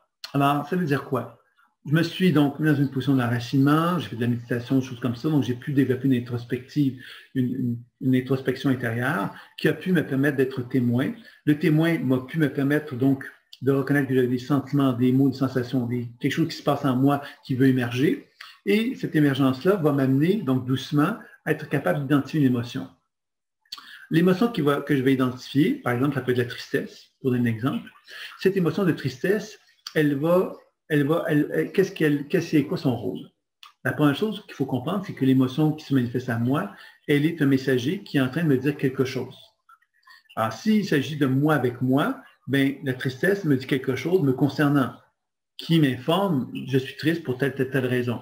Donc, ça, c'est important dans notre journal intime, que si on parle de tristesse, par exemple, ben, on dit, ben oui, je suis triste, mais pourquoi je suis triste? Ben, à quelque part qu'on précise, je suis triste pour telle chose, telle chose, telle chose. Et on pourrait même aller plus loin et se dire, mais d'où vient cette tristesse-là? Pourquoi ça m'attriste, cette chose-là? On peut le préciser. Donc, vous voyez, en réfléchissant puis en questionnant sur l'information qu'on a transmise, on arrive à toucher une zone plus proche de la cause. La cause, qu'est-ce que c'est? C'est je suis triste parce que je me rends compte que je suis triste, parce que quand j'avais 5 ans, je me suis senti abandonné, parce que j'ai osé m'affirmer puis on m'a rejeté. Et aujourd'hui, je me rends compte que cette dynamique-là que je viens de nommer, elle se répercute encore aujourd'hui, alors que je n'ai plus 5 ans, j'ai un autre âge, je suis beaucoup plus âgé et je me retrouve encore à revivre cette situation-là. Donc, je comprends ici que quand j'identifie l'émotion, je suis en train d'identifier quelque part quelque chose qui me permet d'avoir un certain regard lointain, je dirais, de l'émotion, c'est-à-dire la tristesse, c'est l'émotion, mais je comprends que cette émotion-là, elle provient d'un processus qui provient de l'âge de 5 ans, par exemple, où j'ai vécu quelque chose et que je répète depuis ce temps-là. Donc, vous voyez que d'identifier l'émotion, c'est être capable d'avoir une certaine capacité de distance par rapport à l'émotion pour être vraiment en mesure de l'accueillir, cette émotion-là, comme un messager qui m'informe d'une somme de programmation que j'ai en moi qui ne me convient plus. Alors, quand ça ne me convient plus, ça veut donc dire, ben voilà, je prends conscience que depuis l'âge de 5 ans, je vis telle chose, telle chose, telle chose, telle chose, que je répète. Ça ne me convient plus parce que ça me rend encore plus triste, ça me rend encore plus découragé, etc. Et j'ai envie de changer cela. Donc, ce que je vais faire, c'est que je vais me pardonner. Pardonner, c'est-à-dire de prendre conscience que cette expérience-là, ben, je ne pouvais pas la changer jusqu'à maintenant parce que je n'en étais pas vraiment conscient, que là, j'en suis devenu conscient, que j'ai de la gratitude parce que grâce à ça, grâce à cette expérience-là, je vais enfin pouvoir changer et me mettre en harmonie avec moi-même. Et ensuite, je vais faire une déclaration qui va me dire, ben voilà, j'ai envie de changer des choses dans ma vie. J'ai plus envie d'être une victime, de me sentir abandonné dans telle situation, telle situation, telle situation. Alors, qu'est-ce que je vais faire pour ne plus être dans une position d'abandon? Je vais donc nommer les actions que je vais faire pour ne plus être dans l'abandon. Et ça va m'amener donc tout doucement vers une situation où je vais commencer effectivement à mettre un plan en place, un plan d'action qui va me permettre donc de pouvoir envisager une transformation. D'accord? Donc ça serait donc une première chose. Puis évidemment, si ça concerne une personne, c'est un problème que j'ai de tristesse, d'abandon avec mon couple, dans mon couple, bien évidemment, je peux prendre le temps de faire une déclaration à mon couple. C'est-à-dire que je peux dire à mon partenaire, oyez, partenaire, j'ai pris conscience que depuis l'âge de 5 ans, je me sens abandonné, ça m'attriste beaucoup. J'ai conscience à quelque part que ça n'est pas responsable, c'est pas toi qui m'as abandonné, c'est moi à quelque part qui a une blessure d'abandon, mais voilà, maintenant je me rends compte que ça m'affecte beaucoup, cette blessure d'abandon-là, que je ne suis plus capable de revivre ça d'une façon constante, donc je vais devoir te demander ta participation pour qu'on puisse justement amener une relation qui soit plus équilibrée, pour que moi je n'ai plus à revivre cette forme d'abandon que j'ai vécue. Donc, à ce moment-là, dorénavant, quand il se passait telle chose, j'agissais de telle façon, telle façon, telle façon, et dorénavant, j'agirai de telle façon, telle façon, telle façon et telle façon. Et souvent, on va dire, est-ce que ça te convient? Est-ce que ça t'apparaît juste? Comment tu vois ça? Parce que moi, je vais avoir besoin de ton aide, j'ai besoin quelque part, vous voyez. Alors, évidemment, on part du principe que la personne à qui on va le partager est une personne qui tient à nous et qui a envie, effectivement, de s'investir pour être capable de nous aider à passer à travers cette étape-là qu'on juge importante pour soi. À lui, il n'a pas déterminé si c'est vrai ou c'est pas vrai ce qu'on est en train de lui dire. Il a déterminé de quelle façon il peut nous supporter dans cette démarche-là, parce que c'est pour ça qu'on l'avise de ça. Donc, vous voyez, c'est ça qui devient intéressant, c'est qu'on le fait participer dans le processus, et là, ça peut nous amener à avoir un changement relationnel qui peut être significatif. Donc, ça serait un petit peu l'élément, donc la troisième clé, c'était identifier donc les émotions. La quatrième clé, c'est identifier ses besoins. Alors, ces besoins, bien évidemment, ça permet de préciser ce que je vous l'ai dit précédemment, c'est-à-dire qu'un besoin, qu'est-ce que c'est? C'est que moi, j'ai une émotion de tristesse. Je me sens triste parce que je me sens abandonné. OK? Bon. On a compris qu'il y avait des raisons à l'abandon, mais là, voilà, je me sens triste parce que je me sens abandonné. Quel serait mon besoin par rapport à cette tristesse-là que j'ai? Alors, mon besoin, ce serait, par exemple, qu'on me prenne dans mes bras, que je me prenne dans mes bras, que je prenne conscience à quelque part que dans ces moments-là, que je prenne le temps de communiquer ce que je dis. Ce serait un besoin que j'aurais. Je me rends compte quelque part que ce sentiment d'abandon-là, c'est un peu comme un grand besoin de communication que je ne me permets pas de faire. Ah oui, c'est tout ça quelque part qui va nous amener progressivement à se rendre compte que la clé pour répondre à nos blessures émotionnelles, c'est souvent de reconnaître que chaque émotion a un besoin qui lui est propre et que quand on commence à témoigner ce besoin-là envers nous-mêmes, ça veut donc dire que moi, je m'accorde, je me donne des devoirs. Enfin, quand je me dis, OK, j'ai un besoin X, donc je vais répondre à ce besoin-là, je vais le faire et je vais voir qu'est-ce que ça va faire dans ma propre vie émotionnelle. Donc, face à moi-même, je développe une responsabilité par rapport à des besoins, à des émotions qui sont en moi, je réponds à des besoins associés à cela. Donc, c'est déjà un plus. Et face à la relation, je reconnais quelque part que moi, j'ai des émotions face à cette relation-là, j'ai des besoins. Ces besoins-là, quelque part, sont encore associés à moi. Qu'est-ce que je peux faire, moi, pour être plus en harmonie avec moi dans cette situation-là, mais aussi l'autre peut être impliqué également. Et l'autre va comprendre davantage aussi cette transformation que je suis en train de vivre, parce qu'il va comprendre que je suis dans un désir d'être plus en harmonie avec moi qu'avant. Donc, il va comprendre que si je me comporte différemment, c'est pas contre lui que je fais ça, c'est pour moi. Et c'est là, évidemment, que ça peut favoriser un lien plus étroit entre moi et mon partenaire aussi de cette façon-là. Donc, ça, c'était pour la quatrième étape, qui est donc le besoin, qui est très, très important. Et je vous dirais que dans la pratique intuitive, je fais un parallèle pour bien comprendre que tout ce processus-là n'est pas étranger à ça. Quand je fais ma pratique intuitive, je m'enracine, je développe la position de témoin au niveau de mon chakra du cœur. Cette position de témoin va m'amener à voyager en moi ou vers un partenaire dans lequel je vais voir des images, des sensations et des mots, dans lesquels que je prends le temps de décrire, de questionner pour comprendre la nature des informations qui circulent en moi, qui va m'amener naturellement vers ma capacité à identifier l'émotion et souvent par le questionnement, être capable de comprendre la cause de l'émotion en question. Donc, vous voyez qu'à travers le cheminement intuitif, on va arriver à une démarche similaire. Et après ça, on va dire qu'est-ce que je peux faire pour t'aider, qui est la déprogrammation. Alors, qu'est-ce que je peux faire pour t'aider? Bien, ça me permet d'identifier le besoin. Qu'est-ce que je peux faire pour t'aider? C'est qu'est-ce que tu as besoin, finalement? Hein? C'est un peu la même question. Alors, si la région de mon corps me dit qu'elle a besoin de quelque chose, je peux lui donner dans l'immédiat. Et donc, une transformation qui va se faire. Et pour ceux qui ont déjà essayé, expérimenté ce que je vous encourage de faire, hein, évidemment, la déprogrammation, vous avez pu voir peut-être que lorsqu'on cherche à déprogrammer une certaine situation, il y a des modifications qui vont se faire, qui vont nous permettre d'avoir de nouvelles informations, qui vont être plus en accord avec soi. Un peu comme si plus je déprogramme, plus je me mets en liaison avec mon potentiel évolutif. Plus je me rends compte quelque part qu'en dedans de moi, il y a donc une énergie de plus en plus équilibrée qui m'informe justement de nouvelles manifestations, de nouveaux comportements plus en accord avec moi. Donc, identifier ces besoins vont m'amener à constater que j'ai dans la déprogrammation une transformation que j'effectue et cette transformation me permet d'accueillir en moi un nouveau comportement. Ce nouveau comportement va être en accord avec les nouveaux besoins qui sont en moi. Donc, vous voyez que c'est un peu la logique qui s'effectue à travers cette démarche-là. Donc, ça, c'était pour la quatrième clé qui était identifier les besoins. La cinquième clé, c'est assumer les besoins et les partager. Donc, ça veut dire quoi? Ça veut dire assumer le besoin, c'est que moi, je peux avoir des besoins, mais je peux ne pas les assumer. Je ne peux jamais les communiquer. Je peux, par exemple, moi, avoir des besoins que je ne m'accorde pas parce que j'ai trop peur, parce que je ne me sens pas à la hauteur. Je peux avoir des besoins envers mon partenaire que je n'assume pas, que je n'incarne pas, que je ne partage pas parce que j'ai trop peur. Donc, vous voyez quelque part que quand je dis assumer, ça veut donc dire quelque part de se rendre compte que si j'ai des besoins, ben, je dois les assumer. Si je ne les assume pas, ben, quelque part, ça veut donc dire que les besoins, je ne les reconnais pas, je ne leur donne pas leur droit d'existence. Et leur droit d'existence, c'est ça qui va faire que je vais m'aligner à moi-même. C'est-à-dire que si j'incarne mon besoin, ben, j'assume mon besoin, je suis capable donc de me relier à quelqu'un et être capable de m'assumer dans cette personne-là. Donc, c'est quand même ça l'idée d'assumer le besoin. Et le partager, mais si j'assume mon besoin, ben, je suis capable de partager, de créer une zone de partage avec mon partenaire pour lui faire part de mon besoin et de partager avec lui ce besoin-là. Alors, si je partage ça, ben, quelque part, il y a donc une zone d'échange. Et cette zone d'échange-là ben, fait qu'il y a donc un lien qui s'effectue entre moi et mon partenaire qui peut être favorable à ce qu'une relation puisse exister. Donc, c'est dans ce sens-là qu'on va chercher donc à faire cette étape-là.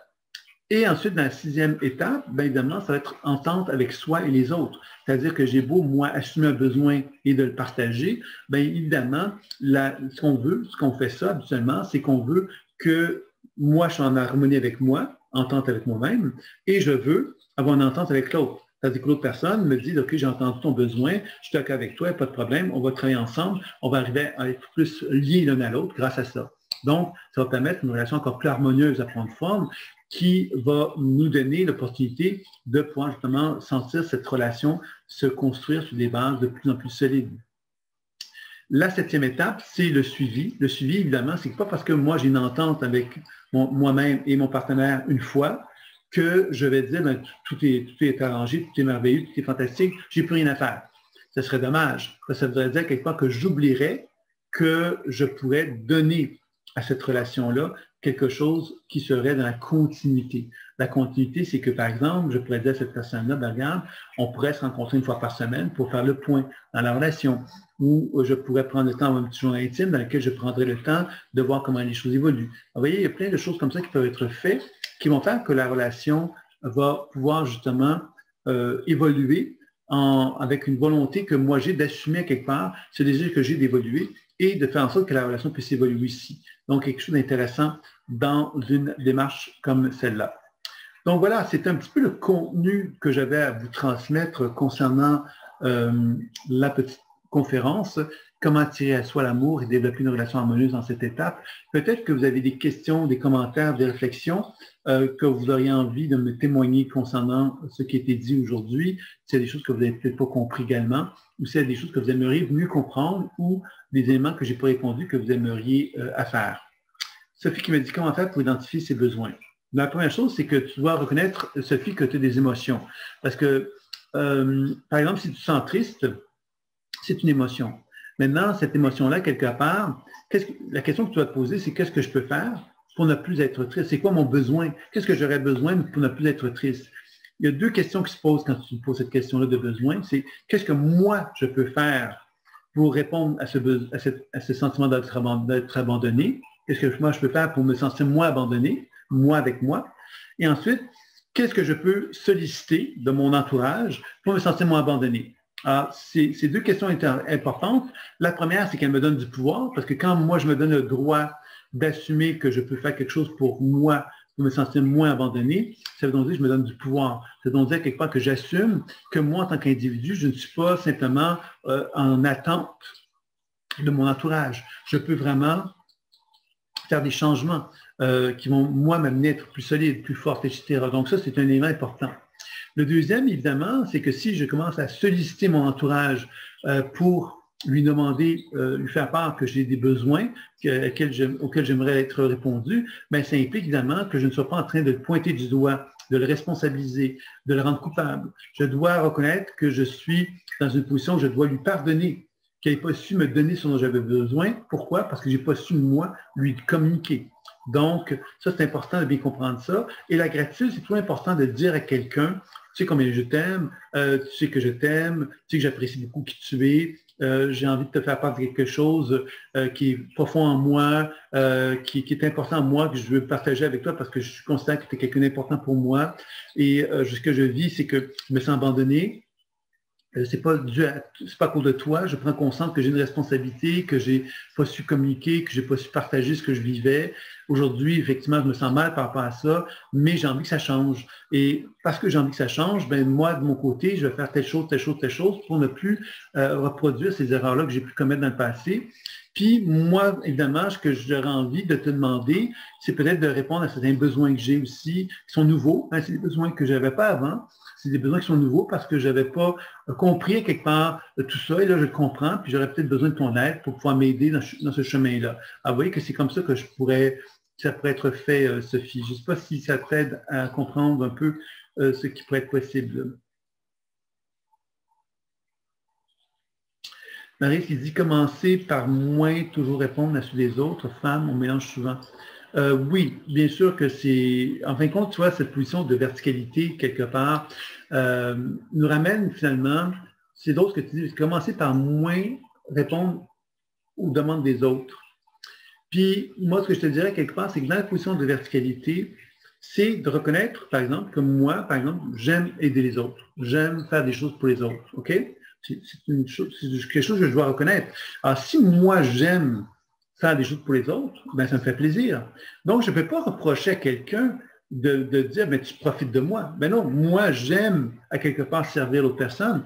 Donc, l'autre personne, ben, à quelque part, peut se dire, ben voilà, il a l'air d'aimer ça, donc c'est super, moi, j'apprécie. Puis, donc, dans ce sens-là, alors moi, à partir du moment que je comprends quelque part que je donne naturellement à cette autre personne-là, ben moi, quelque part, si je me rends compte que je n'ai pas envie, je n'ai pas de plaisir à le faire, j'en suis responsable. Ce n'est pas la responsabilité de l'autre personne, là. Donc, on doit bien comprendre ici que cette position de positionnement et de répondre à ses besoins nous amène à nous dire, ben oui, pendant X temps, j'ai constamment répondu aux besoins des autres parce que dans mon éducation, on m'avait enseigné cela Et aujourd'hui, je me rends compte que ça ne me convient plus. Pardon, gratitude, et ensuite déclaration, dans lesquelles on se dit, ben voilà, dorénavant, je n'agirai plus de la même façon parce qu'elle ne me convient plus du tout. Voici ma nouvelle stratégie. Est-ce que tu es d'accord avec moi? Est-ce que tu serais prêt à pouvoir m'aider? Et quel serait mon besoin pour que tu m'aides? Ce serait le suivant. Vous voyez, alors, là, on tombe dans un processus où on n'est pas en train de sombrer dans cette idée de que les femmes pensent, répondent aux besoins des hommes, par exemple. Si on tomberait dans quelque chose de général et on doit besoin de se ramener à notre intimité à nous pour nous rappeler quelque part que c'est nous qui avons développé ça. C'est notre responsabilité, ce n'est pas la responsabilité des femmes, c'est ma responsabilité d'avoir adopté une structure que les femmes ont adoptée dans un certain type de comportement. Donc, c'est là qu'on commence à se sortir d'une situation problématique, je dirais. Sophie, et quand le compagnon fait part de besoins que je ne peux satisfaire, car il ne résonne pas juste pour moi, lui dire en toute sincérité. Car il ne résonne pas juste pour moi. Ok, d'accord, qui ne résonne pas dans le sens que ça te correspond pas. Bien sûr, moi je pense que ça fait partie de la notion de couple, hein, d'être capable de partager même des choses qui sont peut-être pas agréables à entendre. Alors, ce qui est important de dire, Sophie, pour bien communiquer avec quelqu'un dans un contexte de couple, c'est de dire, ben tu sais, évidemment, il faut que ça soit vrai ce que je vais dire, hein, mais par exemple, Sophie, bon voilà, je t'aime beaucoup, hein, tu t'adresses à ton compagnon, bon, je l'aime beaucoup, si c'est vrai, c'est pas difficile à dire, hein, c'est naturel, tu l'aimes beaucoup, puis que quelque part, ça se ferait énormément plaisir si tu étais en mesure de répondre à ces besoins-là qui t'étaient demandés, ça serait énormément plaisir de le faire, mais quelque part, dans toi, quand tu entends ça, il y a quelque chose en dedans de toi qui est de l'ordre, je vais exagérer en le disant comme ça, mais tu sais, quand on dit « j'ai l'impression que tu es en train d'abuser de moi », OK? Alors, c'est une impression. On n'est pas en train de dire « tu abuses de moi ». Par contre, ce qui se passe en moi, si je suis attentif à ce que tu viens de me dire, ta demande que tu viens de me faire, ben moi, que ça éveille en moi, c'est l'impression que tu veux abuser de moi.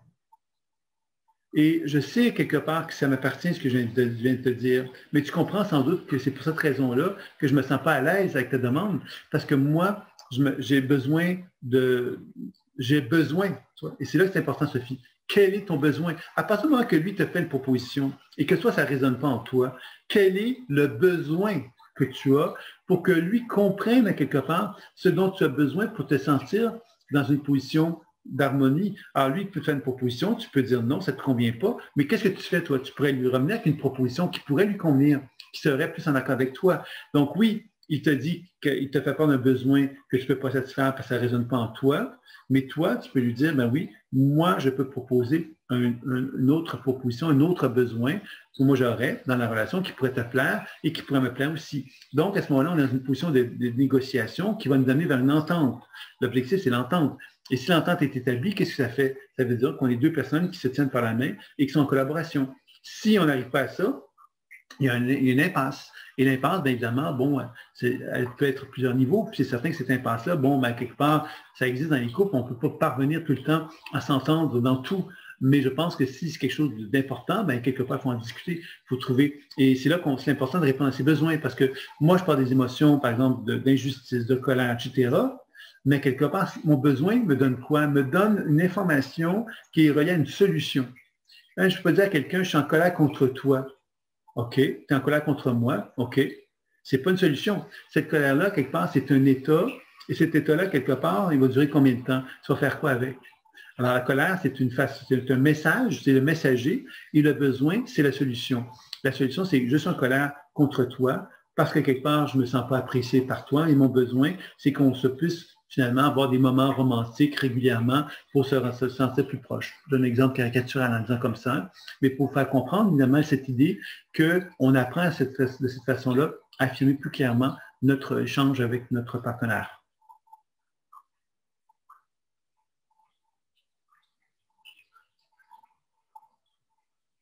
Bon, mais tant mieux, Sophie, si ça a répondu à ta question. Et donc, maintenant, j'avais promis une petite démonstration. Est-ce quelqu'un qui aurait envie? Je vais prendre la première personne qui va se présenter. Bon, c'est Mélissa qui s'est présentée. OK, tu as un thème relationnel, Mélissa? Tant qu'à faire, on va aller dans le thème relationnel, puisque c'était le sujet de la conférence.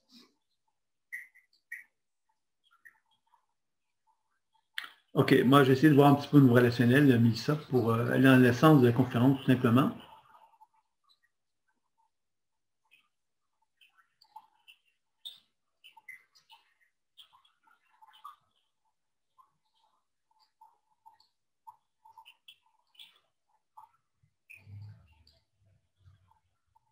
Ça, ce que je dirais par rapport à toi, Mélissa, au départ, c'est la lourdeur. La lourdeur, c'est que je sens ton champ énergétique qui est lourd.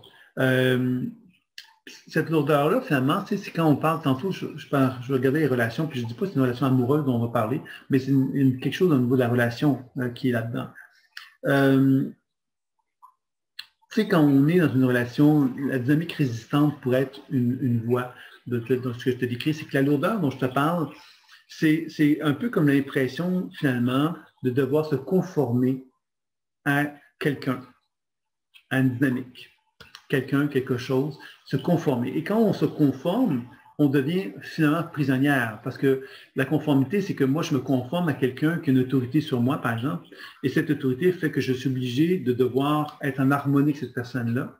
Et ça fait de moi quelqu'un qui est lourde, parce que quelque part, chaque fois que j'ose faire quelque chose, ou que je voudrais faire quelque chose, ben, je dois envisager toute la stratégie. OK, si je fais ça, il va se passer telle affaire, puis si je fais telle chose, il va se passer telle chose, puis si je fais telle autre chose, il va se passer telle chose. Donc, je ne le ferai pas. Je ne ferai rien. Vous voyez, cette espèce de situation de lourdeur, c'est ça. Cette espèce d'impression, quelque part, que entreprendre une action, c'est-à-dire répondre à mon besoin, pour revenir là-dessus, répondre à mon besoin, c'est une action. Répondre à mon besoin, c'est nécessairement une action. Hein. Si je veux répondre à mon besoin, je dois faire une action. Et cette action-là, quelque part, me confronte à devoir finalement vivre avec des conséquences. Et les conséquences, quand on a une programmation où on a eu l'impression d'être inhibé dans notre vie, dans l'idée d'être qui on était, ben, quand on a cette impression d'être inhibé, ben, toute forme d'action est un danger. Parce que si je fais une action, il va se passer des conséquences. Ces conséquences, comme je les ai vécues malheureusement négativement dans le passé, font que toute forme d'action pourrait être une mauvaise réponse qui me viendrait. C'est-à-dire que je pourrais en vivre quelque chose, un contre-coup négatif. Donc, je suis obligé, quelque part, de toujours préserver l'action, de répondre à mes besoins. Je n'ai pas à répondre à mes besoins parce qu'il y a trop de danger. Donc, j'aime mieux, quelque part, me retrouver dans une position où, entre guillemets, j'endure. Parce que j'endure, finalement, fait que je ne suis pas dans le mouvement. Le mouvement, finalement, dans lequel je reconnais qui je suis, je reconnais les besoins, je reconnais ce que je veux, je reconnais ce que je ne veux pas. Tu vois, c'est ça un peu que je perçois de ça, Mélissa. Je ne sais pas ce que tu en penses. Donc, ça, c'était un peu comme le constat, c'est-à-dire que quand on observe le champ énergétique, on observe donc une tendance que j'ai pris le temps de décrire brièvement et qui indique quelque part quelque chose. Donc, je privilégie la sécurité versus l'inconnu. Oui, on pourrait dire ça comme ça, c'est-à-dire que on pourrait aborder bien des choses dans un thème comme celui-là, mais on appelle ça le futurisme. C'est un mécanisme de défense qui est relié au futurisme, c'est-à-dire je me projette dans le futur et je définis le futur d'une façon certaine. Je ne ferai pas telle chose parce qu'il va se passer telle chose. Ben, comment tu sais qu'il va se passer telle chose? Ah, je le sais, je suis convaincu que c'est ça qui va se passer. C'est du futurisme. Tu vois, le futurisme, c'est un mécanisme qui ne me permet pas d'être aligné. L'alignement, ce serait quoi? C'est de dire, ben voilà, je vais faire quelque chose, puis je verrai bien qu'est-ce qui va se passer. Ça, c'est dans une position d'alignement. La position d'alignement n'est pas en train de prévoir quelque chose. Par contre, il sait bien qu'il y a un risque qui n'est pas fou. Il y a un risque qui peut avoir des réactions à laquelle il peut faire face et qui ne sont peut-être pas agréables. Mais la maturité fait qu'il se dit, ben, je vais le faire, puis quand le problème se manifestera, ben, j'assumerai qui je suis, j'assumerai ce que mes besoins, puis je dis à la personne. On est dans une position de force à ce moment-là, on n'est pas dans une position de dépendance où on n'a pas peur de perdre l'autre ou de perdre une situation. On est dans une position quelque part où on est dans sa grandeur, pourrait-on dire. Alors que le futurisme, c'est un mécanisme qui sert constamment à nous garder dans l'inaction, parce qu'on est convaincu que chaque action qu'on va faire pourrait nous amener vers une explosion de complications. Donc, on va rester dans un statu quo à ce moment-là. Donc, la dynamique stabilité, la dynamique résistance, c'est deux dynamiques qu'on pourrait décrire là-dedans, qui peuvent ressembler un petit peu à ce que tu vis. Donc, ce qu'on va faire, c'est qu'on va chercher à créer un peu de mouvement d'énergie dans ta structure.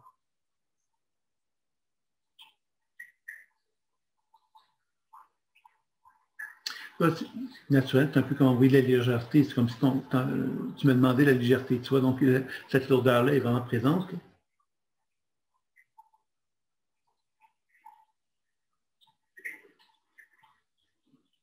Ça, moi, ce que je sens de toi, quand on envoie cette légèreté-là, c'est vraiment la feuille au vent. La feuille au vent, c'est je suis une feuille et je suis le courant. Le vent va à gauche, je vais à gauche. Le vent va à droite, je vais à droite. Il avance, il recule, je suis le mouvement. Je n'ai pas de direction, je ne sais pas où que je m'en vais, etc. Alors, cette position-là que je viens de te décrire est une position qui est très inconfortable. Et on peut comprendre, évidemment, que cette volonté de garder les choses figées dans ta structure, elle est liée au fait que tu es consciente que si tu n'es pas figé, tu vas partir au vent. Et partir au vent, bien, quelque part, c'est dangereux. Hein, quand on n'a pas de racines, quand on ne sait pas où on s'en va, on ne sait pas où est-ce qu'on va aller si on suit le mouvement, bien, quelque part, ça devient insécurisant de le faire. Donc, ça implique évidemment que moi, j'ai besoin de retrouver des racines. Et retrouver ces racines, c'est de reconnaître quelque part que je n'ai plus envie, je dis ça d'une façon caricaturale, je n'ai plus envie d'être manipulé ou de devoir être jugé, de devoir être contrôlé, de devoir quelque part me soumettre. J'ai plus envie de ça. Alors pour moi, l'enracinement, c'est ça que ça dit. Je n'ai plus envie de cette soumission-là. Alors, si je n'ai plus envie de cette soumission-là, je ne suis plus la feuille au vent. Je deviens quelque part une femme qui est 2 pieds ancrés au sol et qui commence à dire, ben voilà, maintenant que j'ai 2 pieds ancrés au sol, ben si je fais un pas, ben le pas va être marquant, va marquer le sol. Je vais reconnaître que j'ai une direction, que j'ai un chemin que je prends, que j'ai une envie de prendre une certaine direction. Donc, j'ai plus envie de me soumettre, j'ai plus envie d'endurer, j'ai plus envie de subir. Donc, tu vois, il y a quelque chose là-dedans qui ouvre la porte à quelque chose, vraiment une ouverture beaucoup plus intéressante pour ton champ énergétique. Donc, c'est la 3e étape. Tu me dis ce que tu en penses de ce que je viens de te dire. Donc, la 3e étape, c'est le soin. Évidemment, je vais le faire très simplement, juste pour faire un petit peu circuler l'énergie dans ton corps.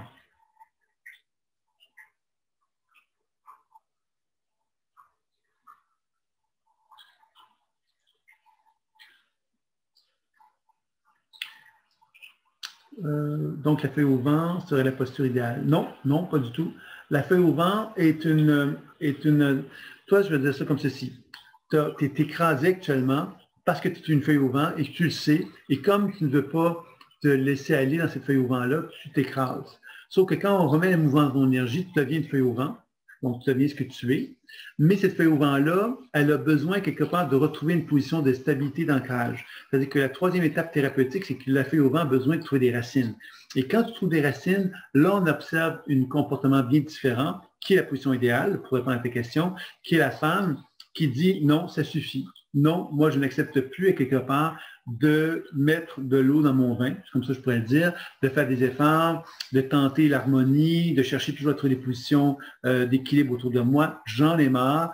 J'ai envie à quelque part de retrouver à l'intérieur de moi-même une femme qui s'exprime plus, parce que tu vois, dans le soin énergétique, ce qu'on voit, c'est la gorge qui a besoin de s'exprimer. La gorge qui a besoin de s'exprimer, qu'est-ce que c'est? Ben, c'est cette capacité justement de reconnaître que j'ai envie de manifester une certaine forme de puissance, une certaine forme de force que j'avais négligée jusqu'alors. Et cette force-là, ben, quelque part, qu'est-ce qu'elle m'amène? Ben, elle m'amène justement à constater que moi, j'ai besoin de communiquer ce que je suis, ce que je veux, ce que je ne veux pas. Et c'est là qu'on vient avec toutes les étapes qu'on a vues tantôt. L'enracinement te permet de prendre conscience que tu es pleine d'inhibition de toi-même et qui t'empêche d'avancer, de progresser. La position de témoin te permet donc d'identifier des émotions qui vont te guider vers, au début, peut-être des informations qui te laissent croire que tu es un peu comme une feuille au vent, mais que plus tu vas apprendre justement à cheminer et à te soigner, plus tu vas retrouver tes racines. Tes racines vont te ramener justement à te dire, ben moi, j'ai une émotion finalement de frustration, de colère, d'inconfort, parce que je ne suis plus capable d'endurer la position que j'ai endurée pendant X temps, qui était celle de devoir me conformer tout le temps à mon entourage. Et mon besoin, ben, c'est de commencer à plus parler quelque part, plus communiquer, plus verbaliser ce que je veux, puis de me faire respecter dans ça aussi. Ça, c'est un élément important. J'ai un besoin. Le besoin, c'est de dire ce que j'ai à communiquer, mais aussi de me faire respecter. Donc, le besoin, c'est pas juste de communiquer, c'est que les gens qui sont autour de moi entendent ce que je dis et qui vont respecter la demande que je vais faire. Le besoin m'amène à me dire, mais mon besoin à moi, c'est que je me sente plus libre, qu'on me fiche la paix, qu'on me donne plus d'espace, qu'on me donne plus de temps pour que moi, je sois en accord avec moi, que j'ai moins d'obligations envers l'extérieur, que je sois moins prisonnière de l'extérieur. Donc, il y a tout ça quelque part que je sens qui va être nécessaire de mettre en place.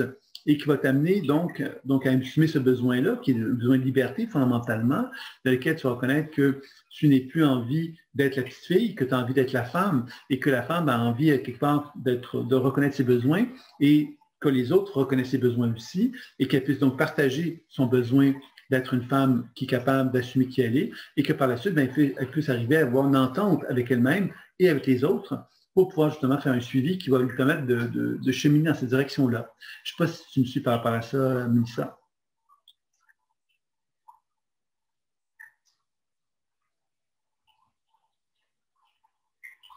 Oui, c'est ça un petit peu que je te dirais concernant cette situation-là. Donc, tu vois que c'est intéressant comme exemple parce que ça nous permet de comprendre des choses face à la pleine conscience intuitive. Donc, la première étape, si on l'a vu, c'est l'enracinement me permet, moi, de me rendre compte que je suis comme inhibé. Ensuite, évidemment, donc, à travers le processus de pleine conscience intuitive, j'arrive à comprendre quand dans moi, il y a donc, je suis figé parce que j'ai très, très peur d'être une feuille qui va au vent, parce qu'à quelque part, cette feuille au vent, c'est ce que j'ai appris à être pendant très, très longtemps. Et que cette feuille au vent-là, quelque part, elle se trouve figée parce que justement, on a développé un contrôle sur elle. Puis qu'avec le temps, bien évidemment, je dois apprendre maintenant à renouer le contact avec une position de reconnaissance de mon désir d'être enraciné plus et de dire, bien, ça suffit, j'ai plus envie, moi, de vivre cette soumission-là. Et que tout ça, avec quelque part, t'amène vers le besoin. C'est quoi le besoin qui va te permettre, toi, de faire respecter dans cette nouvelle demande, et ainsi de suite, tu vois. Donc, l'enracinement, donc, pour aller vers une version équilibrée. Ben, l'enracinement va être une étape parmi les autres, hein, c'est-à-dire que la pleine conscience intuitive, dans un cas comme celui-ci, mais sans parler de pleine conscience intuitive, ce que je te dirais, l'enracinement est une façon. La deuxième étape, c'est évidemment de commencer à être témoin de ce qui se vit en toi. Donc, d'être témoin de ce qui se vit en toi, c'est de constater que probablement tu es quelqu'un qui se met sous pression pour répondre aux demandes et aux requêtes extérieures et que tu as besoin aujourd'hui d'identifier les émotions qui sont en toi, de comprendre à quel point ces émotions-là sont reliées à ton passé et sont reliées à des comportements dans des petites filles dans lesquels tu t'es senti obligé de devoir tout le temps être en harmonie avec ton entourage et que tu en as marre et que parce que tu en as marre, tu as envie effectivement de reconnaître que tu as des besoins de femmes qui ne sont plus celles de petites filles et que les besoins de femmes te mettent dans une position où tu as besoin de communiquer mieux, de dire plus ce que tu ressens, ce que tu veux, etc. Et que tu as besoin quelque part de plus de liberté. Tu as besoin quelque part de ressentir quelque part cette liberté que tu ressens comme étant essentielle pour te sentir plus épanoui. Et que c'est à travers cette démarche-là que tu vas commencer justement à retrouver cette position de partage avec toi-même, de te sentir plus en alignement avec toi et plus en alignement avec ton entourage aussi de la même façon. Je ne sais pas si c'était clair pour toi, Mélissa.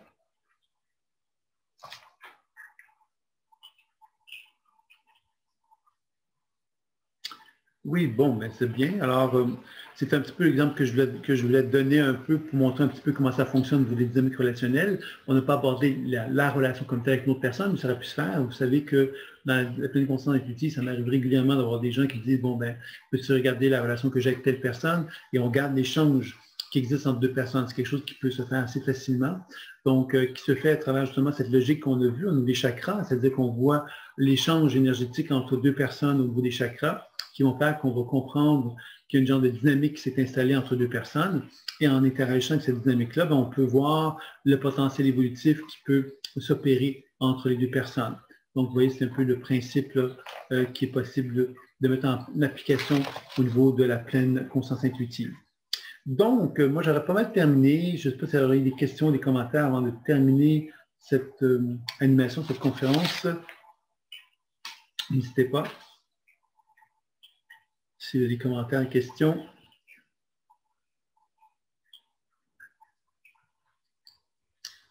Bon, ben, ok, donc je vois que ça semble être complet de votre côté aussi. Alors, j'espère que vous avez apprécié cette petite conférence-là. Si ça vous dit, bien évidemment, il y aurait donc Sophie qui me dit merci, c'était très clair et structuré. Bien, merci, Sophie. C'est toujours agréable de l'entendre et de le lire aussi, bien sûr. Puis merci à tous et de vos bons commentaires que vous faites à l'instant.